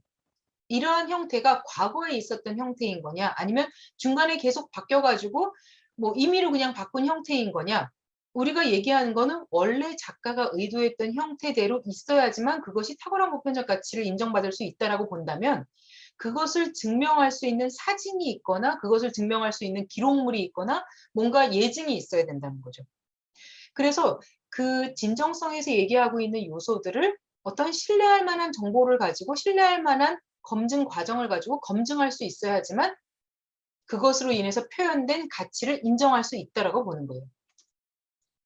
이 진정성이라는 게 말이 상당히 어려운 부분이 있지만 어쨌든 그리스어에서 동일하다, 위력 효력이 있다, 원작이다 이런 용어에서 출발을 했고요. 그 의미로 보면 뭔가 공권력이 있는 기관에서 인정을 한 거라든지 법률적으로 효력이 있다든지 뭐 이런 것들에 대한 의미에서 출발을 한 것이 문화재적인 개념에 들어오면서 진정성이라는 용어로 들어왔는데 이게 뭐 예를 들어서 원작이다, 진본이다 그런 개념하고는 지금 세계유산에서 쓰는 개념하고는 살짝 달라요. 세계유산에서는 물론 원작이고 진정성이 진본이어야 되는 것도 있지만 진정성이라는 개념은 가치를 표현해내는 요소라고 보는 게 진정성인 거예요. 그리고 그 요소를 신뢰할 만한 정보를 가지고 판단한 것이 진정성인 거죠. 그래서 중요성을 전달할 수 있는 능력이 진정성이라고 보고 있고요. 거기에는 당연히 유산이라는 게 1000년 전에 만들어졌고 2000년 전에 만들어진 것들이기 때문에 그 이후에 역사적으로 쭉 경과를 거치면서 어떤 변화를 거치거나 또한 새로운 의미가 축적되기도 하잖아요. 그런 것들을 전체적으로 봐야지만 되는 거고요. 진정성이라는 게 어떤 고정된 개념이 아니라 문화별로 조금 다양하게 해석을 할 수 있다라고 하는 다양성 측면을 고려해서 예를 들어서 서양은 석조문화재가 대부분이기 때문에 원래 고딕 시대에 만들었던 그 석조물의 대부분을 그대로 가지고 있는 경우가 많은 거에 비해서 우리나라의 불국사 같은 경우에는 지속적으로 얘를 보수하는 과정에서 해체 보수하는 과정에서 새 부재를 교체하잖아요. 그렇지만 원래의 형태와 원래의 치목 기술 이런 것들을 그대로 썼다라고 저희가 항변을 해서 그 진정성을 인정받은 거인 거는 상당 부분 문화적인 다양성, 그러니까 우리한테는 물질적인 측면보다는 형태적인 측면이나 전통 기술이나 전통 재료가 훨씬 더 진정성을 판단하는 데 중요한 요소라고 봤던 것이 인정된 거인 거죠. 역사적인 흔적 굉장히 중요한 부분 중에 하나인데요. 여기는 프랑스의 까르까존이라는 성이에요.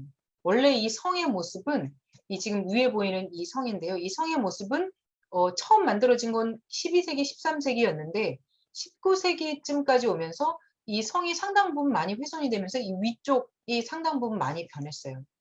그런데 비올레리 드위라는 건축가가 19세기에 이 성곽을 복원해야 되겠다고 마음먹고 들어가서 조감도를 그리면서 이렇게 이 윗부분들을 전체적으로 복원하는 복원도를 그렸고 실제로 실행에 옮겨서 지금의 모습은 다 복원해 놓은 모습이에요.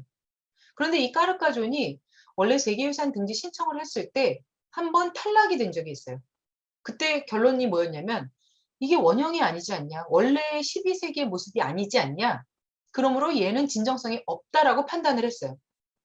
근데 그 이후에 진정성에 대한 여러 가지 논의가 검토가 되면서 진정성이 문화적 다양성을 고려해야 되고 과거의 흔적, 역사적인 흔적을 함께 고려해야 된다고 논의가 되면서 진정성 개념이 살짝 바뀌면서 세계유산으로 나중에 다시 신청했고 그것을 인정받아서 19세기의 흔적도 역사적인 흔적, 이 유적의 역사적인 가치를 표현하는 데 굉장히 중요한 흔적이라고 인정받아서 세계유산으로 등재가 됐거든요. 그 진정성이라는 개념이 상당 부분 가변적인 측면이 있죠. 어쨌든 진정성은 가치를 표현하는 도구이고 가치의 질적 수준을 결정해요. 얼마만큼 어떻게 생각하면 신뢰할 만한 정보로 진정성을 판단했느냐에 따라서 가치의 질적 수준을 대변하기도 하죠. 그래서 세계유산에서 그 협약에 보면 오퍼레이셔널 가이드란에 진정성, 그러니까 유산의 가치를 이해하는 거는 정보의 원천이 가지고 있는 신뢰성, 진실성에 따라서 달라진다라고 얘기를 하거든요. 그러면서 진정성이라는 것이 어떻게 판단해야 되는지를 간접적으로 얘기하고 있죠. 그런데 진정성에 대한 오해들이 상당히 존재하는데 진정성을 원래 상태로 생각하는 경우 얘는 오해예요. 그리고 진정성과 가치를 동일 개념으로 생각하는 경우에도 오해이고요. 세 번째로 운영 지침에 명시된 진정성의 요소들, 제가 아까 형태와 디자인, 뭐 위치 이런 것들의 요소들이 있다고 그랬잖아요. 그러한 요소들이 모두 다 가치를 형성하는 데 기여한다고 생각하는 것도 오해예요. 예를 들면 한 가지의 요소가 어떤 특정한 가치를 완전하게 표현하는 경우도 있어요. 그렇기 때문에 모든 요소들이 다 가치에 기여를 한다고 보는 것도 오해이고요. 진정성을 굉장히 절대적인 개념으로 인식하는 경우도 오해예요. 진정성이라는 개념은 그 세대가 이해하는 정도, 그 세대가 판단하는 가치의 종류에 따라서 상당히 가변적인 요소가 될 수 있다라고 보는 거죠. 그러니까 어떻게 생각하면 세계유산 유네스코에서 이것저것 계속 먹고 살기 위해서 계속 개념을 확대시키거나 모호하게 만드는 측면도 있다라는 비판도 있어요. 진정성을 판단하는 요소들은 이렇게 요소들이 있는데 이 왼쪽과 오른쪽을 보시면 상당 부분 얘가 지금 하나의 세트거든요. 폼 앤 디자인이 한 세트이고 머티리얼 서브스턴스가 한 세트예요. 근데 이 왼쪽과 오른쪽은 서로 인과관계에 있기도 해요. 예를 들면 오른쪽에 디자인이라는 것이 어느 정도 세워져야지만 그것이 형태로 형상화되잖아요. 그러니까 디자인이 없는 건 형상화는 그냥 무작위 형상화인 거죠. 두 번째, 재료라는 거는 개의 질감을 표현하는데 상당 부분 영향을 줘요. 석조의 질감이 다르고 목조의 질감이 다르기 때문에 머티리얼과 서브스턴스는 연결돼 있고요. 로케이션과 세팅도 여전히 연결돼 있어요. 서원 같은 경우에 지형적인 입지 조건을 충분히 고려해서 위치를 정하잖아요. 그러니까 주변의 경관이 세팅이 상당히 중요한 역할을 하게 되죠. 세 번째, use and function은 원래 어떤 기능으로 의도를 했느냐에 따라서 그거에 따른 사용 형태가 달라지게 되거든요. 그래서 얘 둘 간에도 연결이 돼 있고요.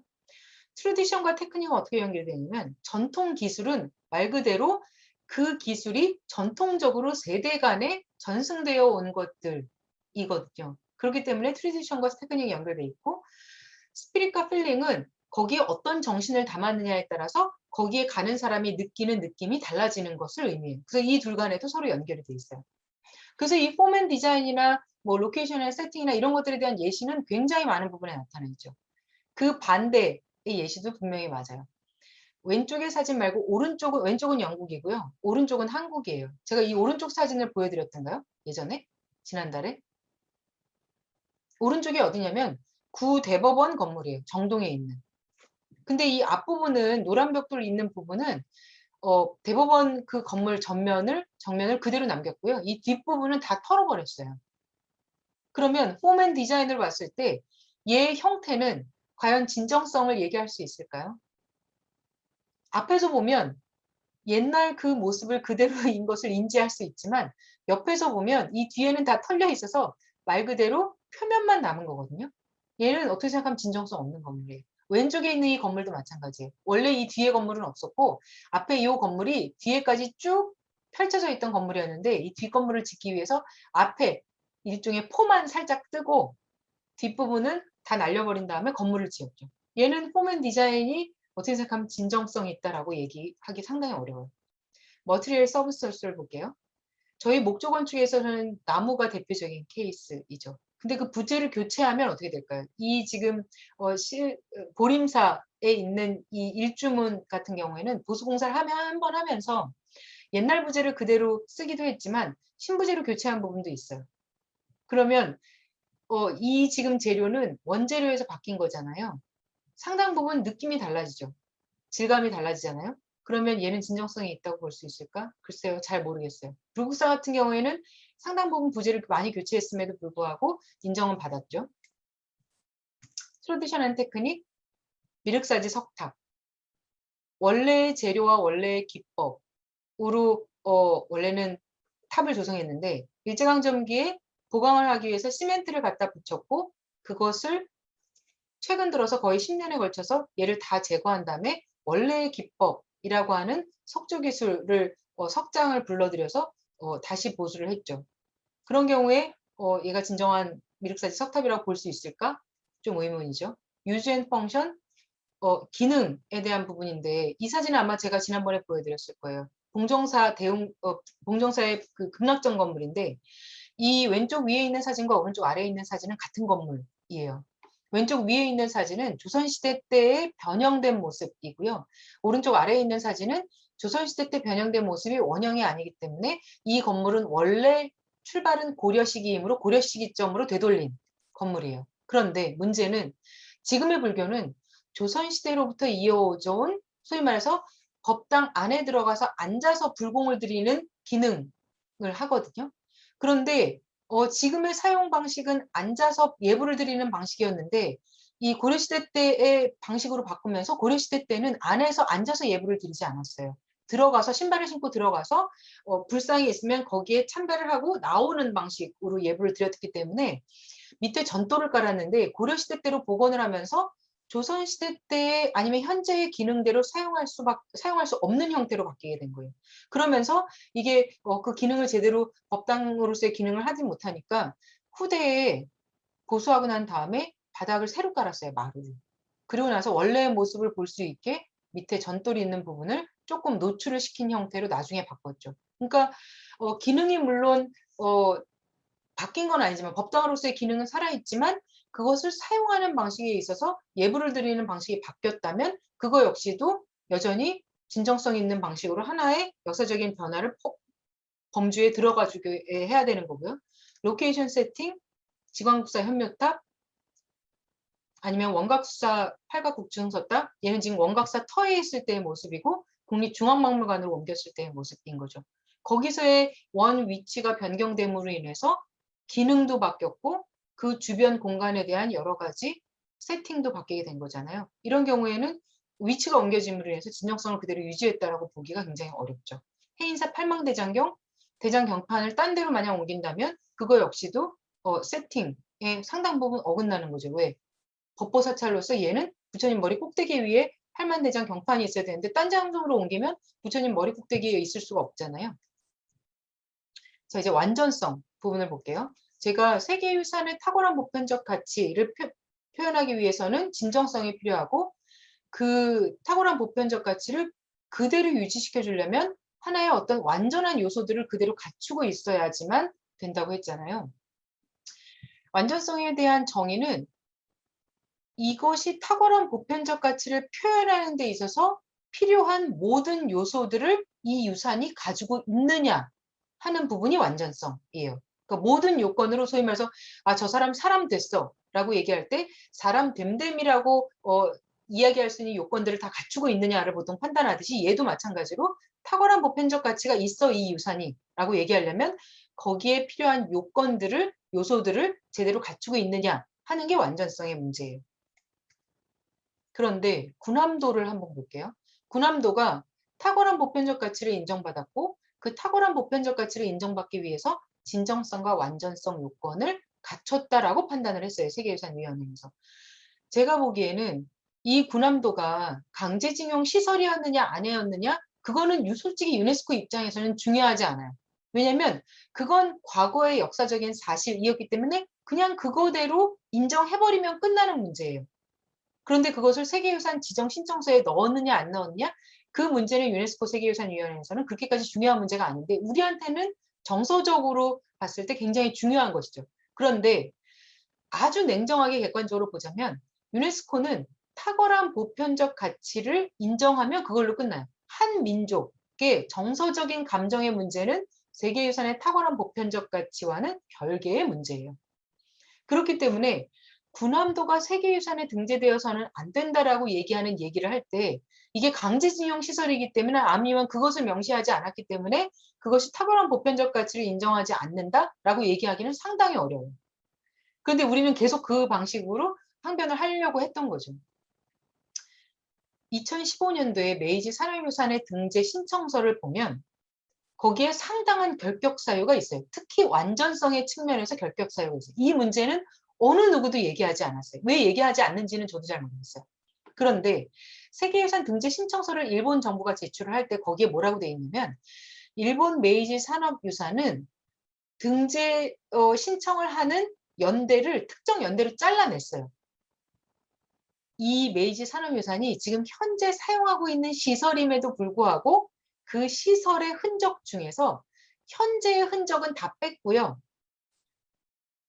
1853년부터 1910년까지의 흔적만 남아있는 곳을 메이지 산업유산으로 등재한다고 해서 연대를 잘라버렸어요. 그러면서 1910년 이후에는 그렇게까지 어쨌든 그 이전의 흔적 가지고 그냥 그대로 사용했기 때문에 얘는 별로 중요하지 않다라고 그냥 명시를 해버리고 만 거예요. 그런데 문제는 유네스코 세계유산 협약에서 가장 중요하게 생각하는 헌장이 베니스 헌장이에요. 베니스 헌장의 7항에 뭐라고 되어 있냐면 유산은 그것이 증언하는 역사에서 분리될 수 없다. 그리고 11항에 보면 유산의 건설에 기여한 모든 시대의 요소가 존중되어야 된다라고 명시하고 있음에도 불구하고 1910년까지의 흔적만 임의적으로 잘라낸 거예요. 그건 어떻게 생각하면 유네스코 세계유산 협약에서 가장 중요한 베니스 헌장에 배치되는 내용인 거죠. 두 번째, 2011년도에 이코모스, 아까 유네스코 세계유산을 등재하기 위한 유산 평가를 하는 자문기구라고 말씀드렸잖아요. 이 자문기구에 산업유산위원회가 따로 있는데 산업유산위원회에서 2011년도에 채택한 헌장에 보면 산업유산의 정의, 산업유산이 포함해야 되는 요소들을 명시해 놓고 있어요. 거기에 뭐라고 되어 있냐면 인더스트리얼 헤리테이지는 어떤 걸로 구성이 되냐면 쭉 명시해 놓은 거 생략하고 그 뒷부분에 눈에 보이지 않는 측면까지도 포함한다. 예를 들면 테크니컬 노하우라든지 아니면 작업이나 작업자들의 조직, 그 다음에 사회적 문화적인 흔적, 그리고 그 사람들의 삶을 형성했던, 공동체의 삶을 형성했던 눈에 보이지 않는 흔적들까지 다 포함한다. 그러면 거기에 당연히 이 사람들이 어디에서 왔고 어떤 형태로 노동을 했고 그리고 이 사람들의 공동체에 일하는 방식이라든지 문화라든지 아니면 어떤 강제징용, 강제노역 이런 것들은 다 포함되어 있어야 되는 거잖아요. 그런 것들이 전혀 여기에 명시되어 있지 않았던 거죠. 거기에 뭐가 돼 있냐면 여기 보면 그 사람들의 기억, 전통, 관습 이런 것까지 다 포함하도록 되어 있잖아요. 다 빼놨어요. 세계유산 등재 신청서에 보면. 또 하나는 메이지 산업유산의 등재 신청서에 보면 강제징용 시설 다 빠져 있고요. 그 다음에 이 사람들이 일했던 장소 다 빠져 있어요. 병원, 학교 다 빠져 있거든요. 그런데 단순한 산업시설 현장뿐만이 아니라 이 사람들이 생활했던 숙소, 병원, 삶의 어떤 삶을 이루었던 장소들 다 포함하게 돼 있거든요. 그리고 그것들이 전체적으로 모여 있어야지만 얘를 산업유산이라고 부를 수 있다라고 정의했음에도 불구하고 메이지 산업유산 등재 신청서에는 그 요소들을 다 빼놓은 거죠. 그러니까 그런 면에서 상당 부분 얘는 어떻게 생각하면 탁월한 보편적 가치를 갖춰야 되는 완전성 측면에서 전혀 증명을 하지 못했음에도 불구하고 일본이 가지고 있는 여러 가지 정치적인 측면, 그 다음에 세계유산 센터에 기여하는 기부금 부분에서 상당 부분 인정을 받아서 어느 누구도 이것에 대한 등재 거부를 하지 못했던 것 중에 하나예요.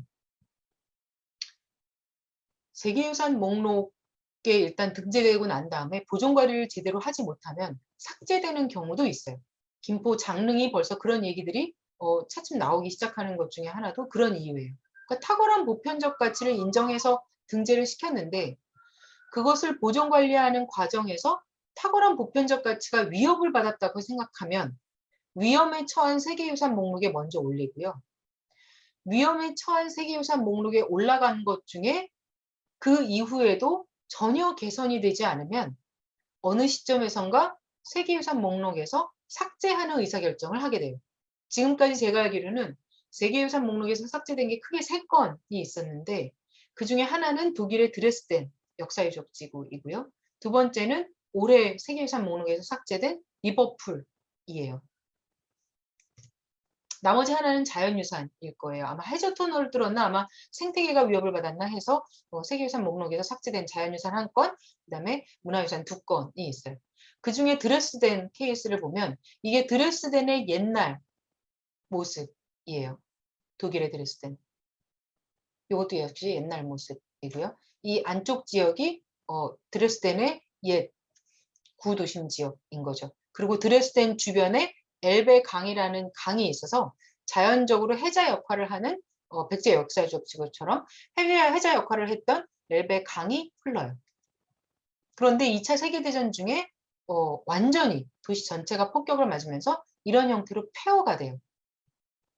그랬다가 얘네가 다시 복구를 하고 사진 자료나 아니면 도면이나 이런 것들에서 복원을 하면서 워낙 원형에 가깝게 복원을 했다는 것을 인정받아서 세계유산에 등재가 되는데 문제는 얘가 경관까지 같이 세계유산에 등재가 돼요. 그러니까 이 지역이 구도심 지역이고요. 오른쪽이.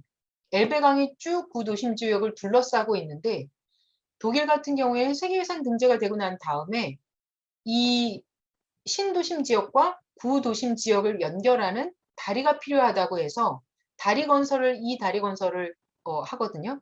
그러면서 이 엘베 강의 경관이 훼손됐다라고 해서 다리 건설을 원래 하지 말라고 경고를 했음에도 불구하고 다리 건설을 하면서 그 다리 건설이 완공된 해에 바로 세계유산 등재에서 해제가 돼버려요. 근데 얘가 굉장히 그 여러 가지 문제를 아직도 해결이 안 되는 문제를 낳았던 것 중에 하나가 국내에서는 이 사람들은 어떻게든 세계유산을 보호관리하기 위해서는 이 안에 건설행위가 불가능해서 신도심 지역으로 사람들이 계속 바깥쪽으로 확장시켜 나가서 신도심 지역에 사는 사람들이 구도심 지역으로 출퇴근을 하는 데에 교량 건설이 필요했는데 세계유산위원회에서 그거를 반대했고 두 번째로 이 시에서 주민투표를 붙여요. 그래서 주민투표에서 다리를 건설하겠다라고 투표 결과가 나와요. 찬성하는 투표 결과가. 그리고 세계유산위원회에서 위험에 처한 세계유산 목록에 올리면서 다리 건설을 하면 너희 세계유산 등재 해제야. 이렇게 경고를 했는데 독일의 국내 법에서는 투표에서 이미 결정된 사안을 번복하지 못해요. 그러다 보니까 그냥 다리 건설을 추진한 거죠. 그리고 난 다음에 그 해에 완공되면서 바로 세계유산위원회에서 등재 해제를 해버려요. 세계유산을 보존관리하는 방식은 크게 보면 2가지 방식이에요. 첫 번째는 7년인가마다 정기조사를 해요. 그래서 올해 지금 저희 세계유산, 한국에서 등재된 세계유산 18군데인가요? 에 대한 정기조사 보고서를 제출해야 되는 해예요. 그러면 내년도에 세계유산위원회에서 이 정기조사 보고서를 각 국가로부터 받은 보고서를 평가해서 세계유산의 탁월한 보편적 가치가 원래 등재할 때대로 제대로 보존관리되고 있는지 아닌지를 평가해서 제대로 보존관리되고 있지 않다라고 생각하면 위험에 처한 세계유산에 올리고요. 위험에 처한 세계유산에 올렸던 거를 몇 년 지나도 개선이 안 되면 그것을 등재 해제를 밟게 되죠. 그런 면에서 정기조사가 상당 부분 보존관리에 있어서 굉장히 중요한 하나의 큰 기둥이고요. 두 번째는 세계유산의 탁월한 보편적 가치에 영향을 미칠 거냐 안 미칠 거냐에 대한 판단을 영향평가라는 거로 해요. 걔는 언제 하냐면 세계유산 내 또는 외에 개발행위가 있을 때 그 세계유산의 현재 상태 아니면 등재 당시의 모습에서 변화가 있을 수 있는 어떤 행위가 이루어질 때 그 행위가 세계유산의 탁월한 보편적 가치에 영향을 미치느냐 안 미치느냐에 대한 영향평가를 하죠. 만약 그 영향평가에서 영향이 굉장히 적다라고 본다면 그 개발행위를 허용하는 거고요. 영향평가에서 영향이 너무나 크다, 특히 부정적인 영향이 너무 크다라고 보면 그 개발행위를 못하게 막아요. 장릉의 경우에는 영향평가를 해보지 않고 이미 개발행위가 소위 말해서 불법적으로 일어난 거잖아요.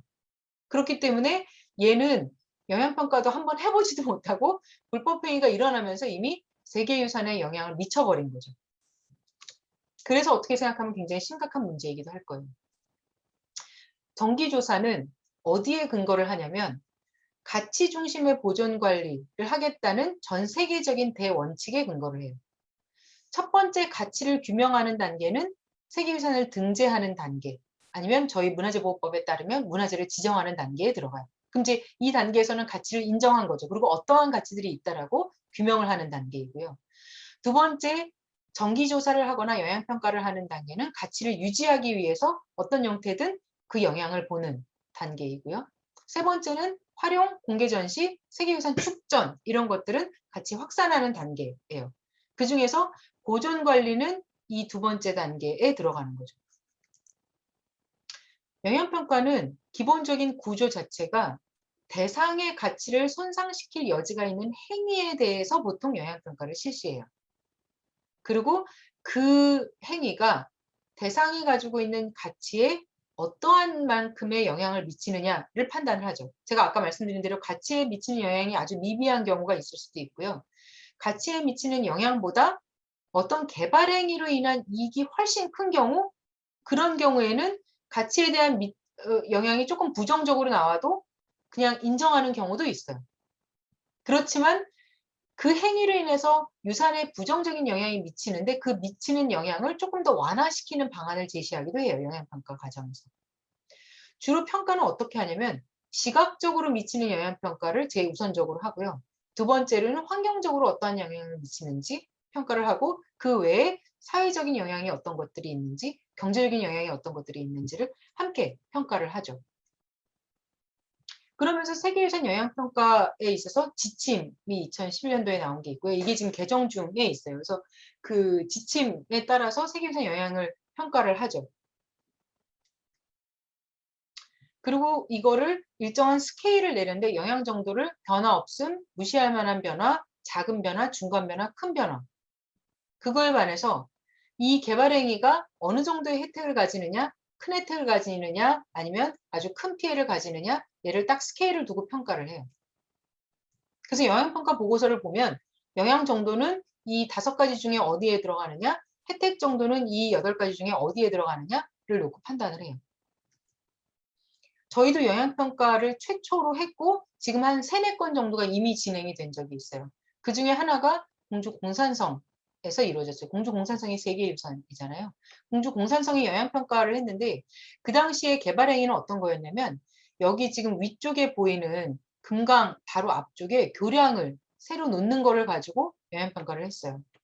원래 세계유산 영향평가는 유산구역 또는 이 초록색이라고 하는 버퍼존 안에서 일어나는 행위에 대해서만 평가를 하는데 필요한 경우에 세계유산으로 지정돼 있는 범주 밖에서 일어나는 행위에 대해서도 영향평가를 하기도 해요. 근데 공주 공산성의 경우에 있어서는 금강이 이 공주 공산성의 방어적 기능을 수행하는 데 있어서 자연적 해저 역할을 해왔다고 하는 그 공간이기 때문에 세계유산 영향평가를 한 거죠. 이 다리에 대해서.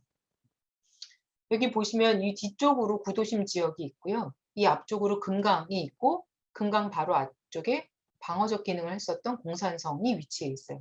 그런데 문제는 이 강 건너 위쪽은 신도심 지역에서 굉장히 많은 사람들이 살고 있고 이 밑에 쪽에는 공주시청이라든지 학교라든지 공공시설들이 다 이 아래쪽에 있어요.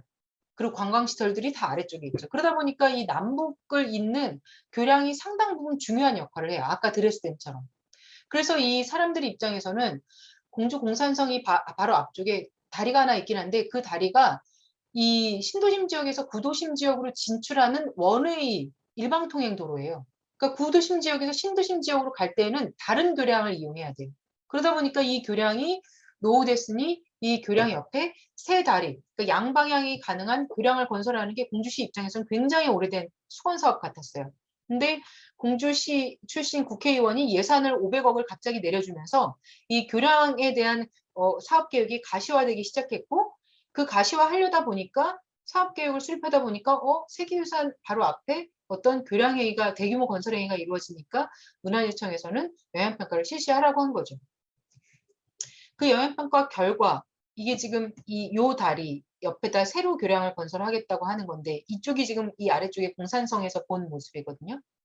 그러니까 이 바로 옆에 다리를 하나 지었을 때 공산성에서 내려다보는 금강이 상당 부분 교량으로 인해서 가려질 가능성이 상당히 높아요. 그러니까 원래 자연적 해자 기능을 하는 거에 경관이 상당 부분 영향을 미칠 거라고 본 거죠. 그러면서 이게 지금 교량의 조감도예요. 공주시에서 요 지금 오른쪽에 있는 작은 다리 지금 현재 하나만 있는데 이 옆쪽에 양방향으로 통행할 수 있는 편도 2차선씩 4차선 교량을 건설하겠다고 지금 조감도를 제출을 한 거예요. 그러면 이쪽 아래쪽에 있는 공산성에서 이쪽을 내려다볼 때 상당 부분 시각적으로 저해가 생길 수 있는 거죠. 그러면서 제가 앞서서 영향평가는 시각적 영향평가 위주로 한다고 했잖아요. 시각적 영향평가를 하면 굉장히 다양한 지점에서 이 교량이 어떻게 보일 것인가, 그리고 굉장히 다양한 지점에서 이 교량으로 인해서 공산성이 어떻게 조망을 부정적으로 영향을 미칠 것인가를 판단해요. 그래서 시각적 영향평가에서 조망점을 잡는 걸 굉장히 중요하게 당시에 생각했어요. 그래서 여러 지점에서 이 교량의 건설이 어떠한 시각적 영향을 미칠 건지를 판단한 거죠. 그래서 지금 A부터 I까지 굉장히 다양한 조망점을 잡아가지고 영향을 평가했고 이 조망점들 중에서는 영향이 없는 경우도 있고 아니면 상당 부분 영향이 큰 경우도 있고 그것들을 쭉 같이 한데 모아서 전체적인 영향이 어느 정도쯤 영향을 미칠 거냐라는 부분을 영향평가를 통해서 했는데 공산성 같은 경우에는 부정적 영향이 존재한다라는 게 결론이었어요. 그런데 다만 이 강북과 강남을 연결하는 사회적인 영향, 효과 이런 것들은 굉장히 클 것이다라는 거 하나. 두 번째, 기존의 교량이 없었으면 모르는데 기존에 이미 교량이 있음으로 인해서 새로운 교량이 하나 생긴다고 해서 미치는 부정적인 영향이 그렇다고 완전히 새롭게 생길 거냐? 그건 아니다라는 거 하나. 이런 부분들이 종합적인 판단이 돼서 영향을 미칠 수는 있겠지만 그 부정적인 영향을 일정 부분 어떤 방식으로든 완화시킨다면 최소한 이 교량 건설로 인해서 탁월한 보편적 가치에 아주 치명적인 영향은 없을 것이다라고 결론을 났어요. 그러면서 문화재위원회에서 결국 이 사업을 승인을 하죠. 그러면서 원래 처음에 공주시에서 냈던 교량안은 이런 안이었거든요. 근데 부정적인 영향을 해소할 수 있는 하나의 방향을 제안한 게 이 교량의 이 상부에 있는 난간 있잖아요. 이 난간을 다 없애고 여기처럼 처음부터 끝까지 그냥 밋밋하게 교량을 하면 조금 더 개선될 것이다 라고 제안을 한 것을 공주시가 수용을 하면서 부정적인 영향을 조금 완화시킬 수 있는 방법들을 같이 고민을 해나가는 방식으로 교량 건설을 이행을 이제 앞으로 할 거예요. 근데 문제는 이 건이 상당 부분 세계유산위원회에서 어떤 의견을 줄지에 대해서는 아직 다 회신은 오지는 않은 상태예요. 일단 국내에서 한 영향평가로는 독일 기관이 영향평가를 했는데 국내에서 문화재위원회에서는 일단은 그 영향평가 결과를 그대로 수용해서 문화재위원회에서는 승인을 해놓은 상태인 거죠. 여기까지가 제 발표이고요. 시간이 조금 남았으니까 장릉 문제를 제가 아주 간략하게 언급을 드려볼게요. 장릉에 관한 기사 중에 그 장릉의 그 소위 말해서 지금 어느 지점에서 아파트 건설이 이루어지고 있는 거는 아마 보신 적이 있을 거예요. 장릉이 문화재 구역으로 지정이 돼 있고 장릉의 문화재 구역으로부터 500m 반경 안에 들어오는 땅은 사유지이지만 그 500m 반경 안에서 일어나는 건설 행위는 그 건설 행위의 규모에 따라서 문화재청의 허가를 받도록끔 돼 있어요. 그런데 장릉의 경우에는 20m 이상의 건축 행위가 있을 때에는 어느 특정 지역에 대해서는 문화재청의 허가를 받도록 되어 있도록 그 명시가 되어 있는데 장릉에 불법적으로 건축 행위가 이루어진 그 필지는 전체 다가 500m 반경 안에 들어오는 건 아니고요. 많은 동 중에서 12개 동인가가 그 500m 반경 안에 들어와요. 근데 그 12개 동이 입지에 있는 그 필지는 20m 이상의 건축 행위가 있을 때는 반드시 문화재청의 허가를 받도록은 되어 있어요. 근데 문화재청의 허가를 받지 않고 건축 행위가 이루어진 거죠. 그러다 보니까 지금 12개의 건축 중인 건물에 대해서 공사 중지 요청을 문화재청이 했고 그 땅을 어떻게 생각하면 원상복구해라. 원상복구를 하면 건물을 다 헐어라 이거거든요. 원래 땅의 모습대로 내비둬라. 이런 형태에서 이게 이제 법적 싸움으로 이어질 가능성이 상당히 높아요. 근데 문제는 얘가 국내에서 지정한 사적이기도 하지만 세계유산이기도 하거든요. 근데 세계유산의 유산구역과 법보전 안에 들어가 있지는 않지만 세계유산 등재 신청서의 장릉이 어떻게 명시가 되어 있냐면 이 앞쪽에 바라보는 전면의 모습을 상당히 중요하게 묘사를 해놨어요. 근데 장릉의 정자각에서 보면 이 아파트가 지금 20m 이상 올라왔기 때문에 너무나 명백하게 아주 정면으로 보이는 위치에 있어서 상당 부분 세계유산의 탁월한 보편적 가치에 영향을 미친다라고 판단할 가능성이 상당히 높죠. 그래서 그거 하나. 근데 문제는 조선 왕릉이 한꺼번에 연속유산으로 지금 등재가 되어 있는 거잖아요. 장릉 하나가 개별로 되어 있는 게 아니라 장릉이 조선왕릉 30기인가 중에 하나로 지금 표현이 되어 있는데 이 조선왕릉에 대해서 장릉 문제 하나로 지금 유네스코가 시각을 곤두세우고 있는 게 아니고요. 첫 번째 태강릉에 대한 문제가 첫 번째, 두 번째는 서울릉 안에 있는 창릉에 대한 문제가 두 번째, 세 번째 이번에 불거져 나온 장릉 이 세 번째 문제예요. 이 세 건이 다 주택 건설, 아파트 건설의 동일한 문제로 세계유산의 탁월한 보편적 가치에 영향을 미친다라고 보는 거거든요. 태강릉 같은 경우에는 지금 태릉 골프장을 아파트로 개발하겠다고 지금 정부가 발표한 게 하나가 있고요. 두 번째, 창릉 주변에도 한옥인가로 개발하겠다고 하는 계획이 하나 서 있는 게 있어요. 노원구가에서. 그래서 그거 두 번째이고요. 세 번째, 지금 김포 장릉은 영향평가도 해보지 않은 상태에서 이미 건축행위가 이루어진 거여서 세계유산위원회에 이 세 건이 지금 다 투서가 들어가 있대요. 누가 투서를 냈는지는 저도 잘 모르겠어요. 근데 이 투서가 다 들어가 있어서 세계유산위원회에서 지금 이 세 건을 조선왕릉 한 기로 등재가 되어 있기 때문에 하나로 놓고 지금 평가를 해보려고 생각하고 있다고 하더라고요. 근데 그렇게 되면 최악수는 뭐냐면 위험에 처한 세계유산에 등재하는 거 하나. 그리고 그것이 개선되지 않으면 위험에 처한 세계유산에서 몇 년 있다가 결국은 해제까지 논의가 될 수 있는 위험성이 하나 있는 거죠. 그러니까 얘가 상당히 국내의 어떤 사적의 문제를 떠나서 두 번째로 세계유산적 관점에서 어떤 평가가 내려질지는 세계유산위원회에서 나오는 방식을 한번 봐야 될 필요는 있을 것 같아요.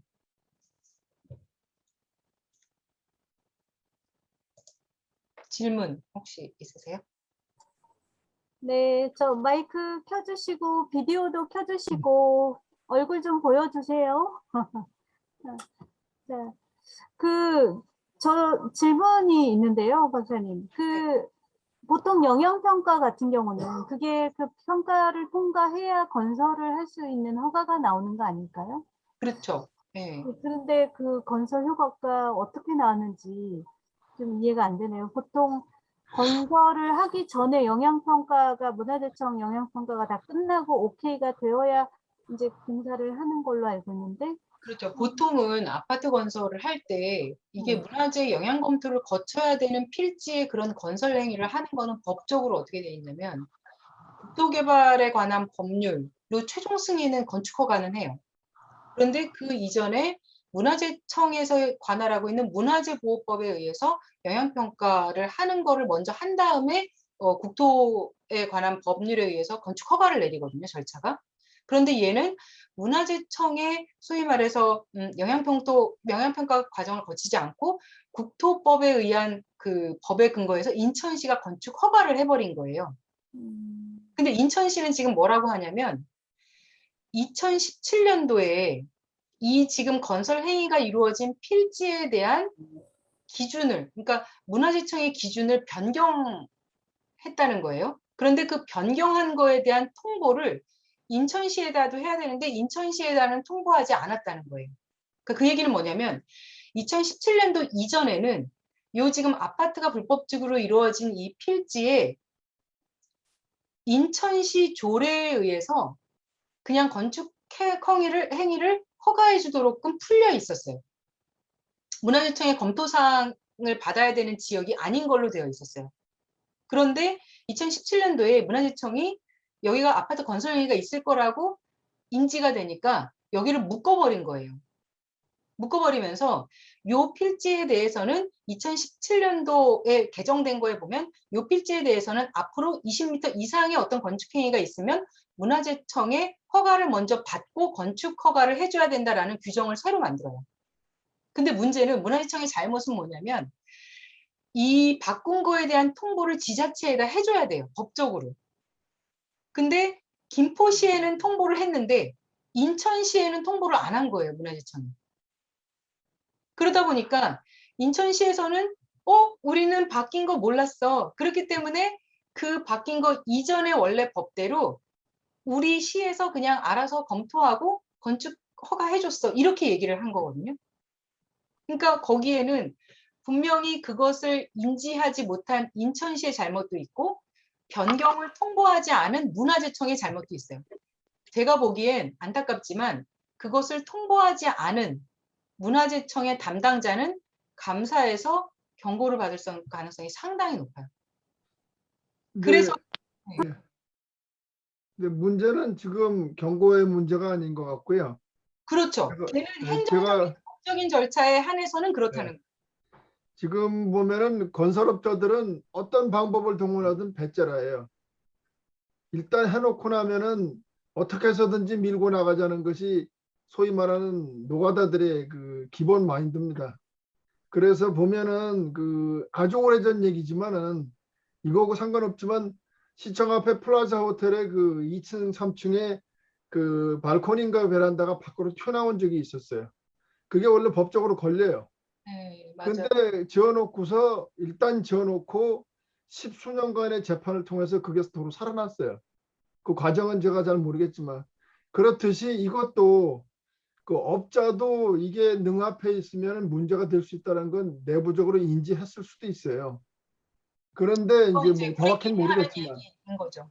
그러다가 보면은 이 조선왕릉은 상당히 위험하다는 상태에 와 있는 거예요. 왜냐하면 제가 그때 교육받을 때 원래 등재들 당시에도 그 세종대왕 영릉, 그 다음에 저쪽 진접 쪽에 있는 퇴계원 쪽에 있는 산릉, 그다음에 강남에 있는 선릉, 그다음에 정릉동에 있는 정릉, 이게 다 하자들이 있어가지고 그 유네스코 등재에서 상당히 그 걸림돌이 됐었던 위험한 상태에서 간신히 통과가 된 걸로 제가 그렇게 배웠는데 맞아요. 예. 지금에 와서 장릉을 해결을 못하고 법적으로 뭐 네가 잘했니 내가 잘했니 그거는 유네스코 측에서 볼 때 아무 문제가 없는 거죠.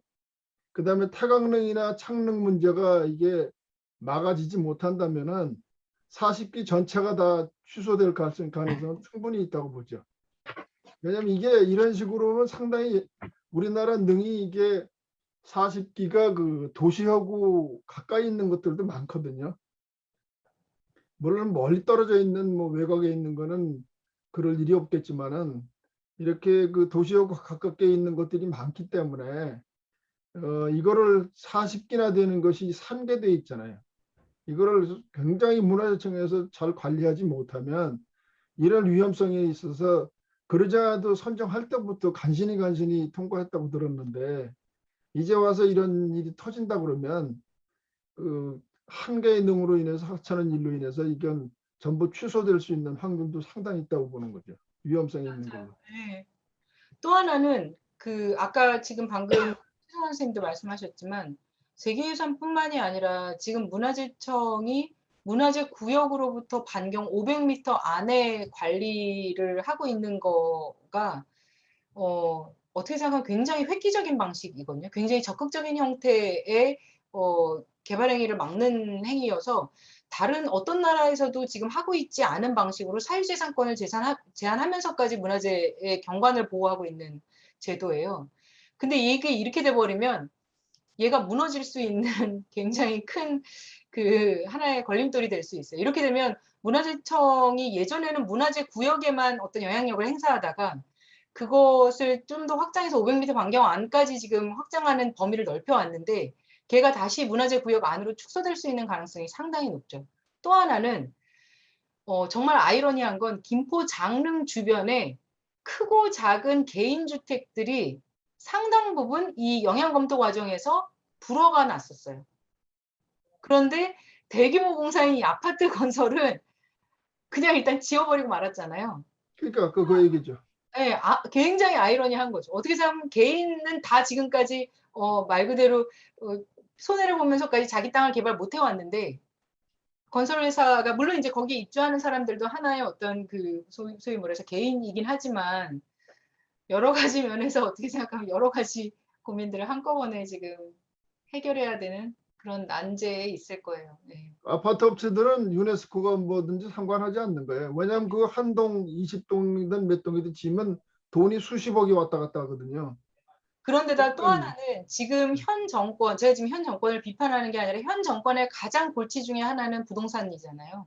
그렇죠. 그런데 지금 어떻게 생각하면 수도권의 여러 지역, 태강릉도 마찬가지고 장릉, 창릉 다 지금 주변에 아파트 건설이 이 현 정권의 그 모토하고도 얽혀 있는 문제라서 그거가 지금 어떻게 될 거냐 하는 거는 참 굉장히 정치적으로 풀릴 가능성도 없지 않아 있어요. 그러니까 정치적으로 예를 들어서 뭐 BH에서 나선다 아니면 국토부에서 나선다 압력을 가한다 그랬을 때 과연 문화재청이 이 입지를 어떻게 가져갈 수 있는지 그건 저도 잘 모르겠어요. 청장 하나 모가지 달아난다고 해서 해결될 문제는 아니네요. 그러니까 구조의 문제라서 사실 네. 그게 쉬운 게 아닙니다. 이게 이게 지금 사람이 살고 있는 지역과 이게 어우러져야 되니까 그러니까. 쉽지가 않아요. 근데 장릉이 이게 이런 식으로 얼버무리고 넘어가서 아파트가 그대로 살아난다 그러면 이거는 그거 하나로서 그친 문제는 아니거든요. 지금 이 박사 말씀하신 대로 온 동네에 다 걸려든다는 얘기죠. 자, 지금 저희가 이제 한 3분 남았는데요. 혹시 그 다른 질문 하실 분 있으실까요? 지금 3분 시간 드리겠습니다. 질문하실 선생님들 계시면 마이크 켜시고 질문해 주세요. 자, 오늘 강의가 어떠셨나요? 네네. 네. 어느 선생님이세요? 상황 때문에 세계유산위원회가요 매년 유튜브로 중계가 돼요. 생중계. 그래서 예를 들어 올해 갯벌 같은 경우에도 세계유산 등재가 결정되는 그 순간이 유튜브로 생중계가 됐거든요. 그래서 아마 내년에도 마찬가지로 생중계 뭐 한 7일 동안 하는데 그 7일 동안에 우리나라 거에 대해서 논의를 하는 그 과정을 다 유튜브로 보실 수가 있어요. 내년에 한번 보세요. 재밌어요, 상당히. 엉뚱한 거 가지고 얘기하는 그 국가도 되게 많아요. 네. 네, 질문 있으셨어요, 아까? 혹시 궁에 이제 가면서 창덕궁은 자랑스러운 유네스코 이제 헤리티지다 얘기하기가 이제 되게 좋은데, 우리가 좀 더 많이 가는 거는 이제 경복궁을 많이 가고, 경복궁이 휴무일 때는 이제 경운궁, 덕수궁을 저희가 많이 가잖아요. 그러면은 이제 설명을 할 때 경복궁이 진정성이나 완전성이 부족해서 이제 일단 유네스코 헤리티지도 이제 못 됐다라고 저 개인적으로는 이제 인식을 하고, 뭐 얘기를 하려고 해도 이거는 그래도 나중에 복원이 되면 이거는 다시 한번 트라이 해도 되지 않을까라고 저 개인적으로는 생각을 하고 있는데, 아무리 복원이 끝나고 나도 경복궁은 어떻게 유네스코 문화유산이 되지 못할까요? 저는 가능성도 있다고 봐요. 그러니까 두 가지를 제가 여기서 말씀드리고 싶은데, 굉장히 재미있는 질문이거든요, 이 질문. 왜 그러냐면 지금 자랑 같지만 저희 박물관 지하에서 경복궁 모형 전시를 해요. 혹시 가보신 분 계세요? 저는 정말 꼭 한번 가보시라고 강추하고 싶어요. 경복궁 복원 사업의 모형이 됐던 그 모형도를 전시하고 있어요. 그리고 경복궁이 그 복원 들어가기 이전의 모습의 모형도를 두 개 옆에 나란히 놨어요. 지하 전체에. 굉장히 큰 모형도예요. 근데 그 모형도를 뭐에 근거해서 만들었냐면, 저희 박물관 전시실에 보면 북궐도형이라고 있어요. 동궐도도 있고 북궐도형도 있는데, 그 북궐도형이 큰 그 전시실 안에 전체로 전시가 되어 있는데, 지금 경복궁 복원이 그 북궐도형에 근거해서 복원을 하고 있거든요. 근데 이 북궐도형이 언제 만든 거냐면, 대원군이 경복궁 복원을 하잖아요. 그 복원을 한 직후에 만든 도면이에요. 그래서 상당 부분 제가 아까 얘기한 진정성에 신뢰할 만한 정보에 해당해요, 걔가.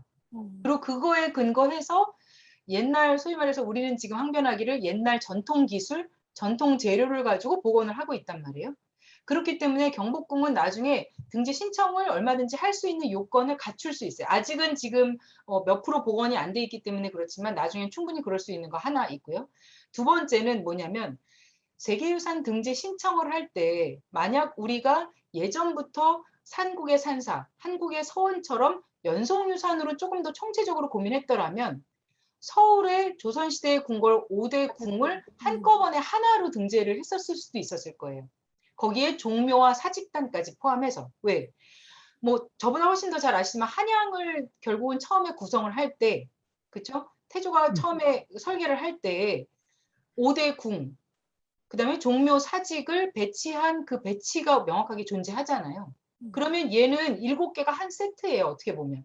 그리고 다 흔적이 지금 완형으로 남아있는 경우도 있고 일부 흔적만 남아있는 경우도 있어서 이 7개를 하나로 어떻게 생각하면 지정을 할 수 있었는데, 그 당시에는 다 빼고 그냥 개별로 돼 있는 창덕궁과 종묘 했나요? 이거 하나만 했단 말이에요. 얘를 등재하는 방법은 크게 두 가지예요. 하나는 창덕궁의 영역을 확장시켜서 그 이름을 바꿔가지고 조선시대 때 궁궐과 종묘 사직으로 창덕궁에 얹혀가지고 나머지 6개, 7개를 추가하는 방식이 있고요. 두 번째는 그냥 조선의 궁궐 해가지고 창덕궁을 빼버리고 나머지를 등재하는 방식이 있어요. 그래서 굉장히 많은 국가들이 보면 하나를 등재하고요. 그 하나와 연결되어 있는 거를 추가로 등재를 하는 경우들이 있거든요. 걔를 변경해가지고. 예를 들면 한양도성 때 그 얘기가 나왔어요. 왜냐하면 남한산성의 일부가 또 한양도성이기도 해요.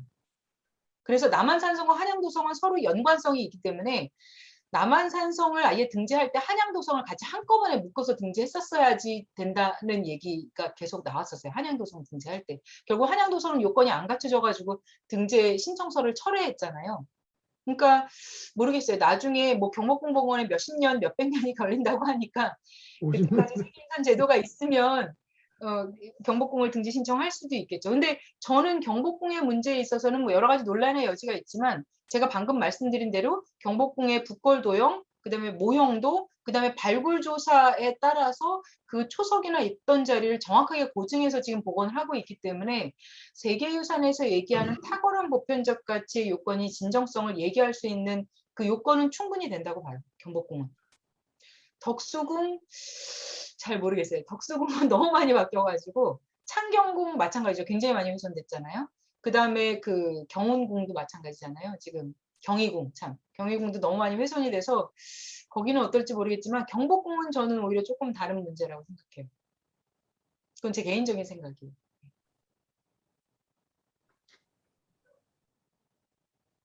자, 다른 분 혹시 더 질문이 있으실까요?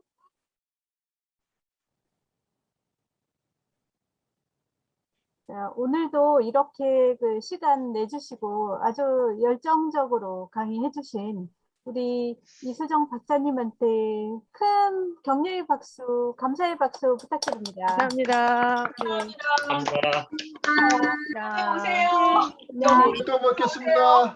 네, 너무 이렇게 늦게까지 시간 내주시고 뭐 다른 일로도 이렇게 바쁘실 텐데 제가 드린 숙제도 아직 안 온 거 있죠, 박사님. 지금 일단 이렇게 그 늦게까지 수고 많이 해주신 다시 한번 감사드리고요. 그리고 저희 이제 다음이 20차 강의입니다. 20차 강의 화요일 날 8시에 뵙도록 하겠습니다.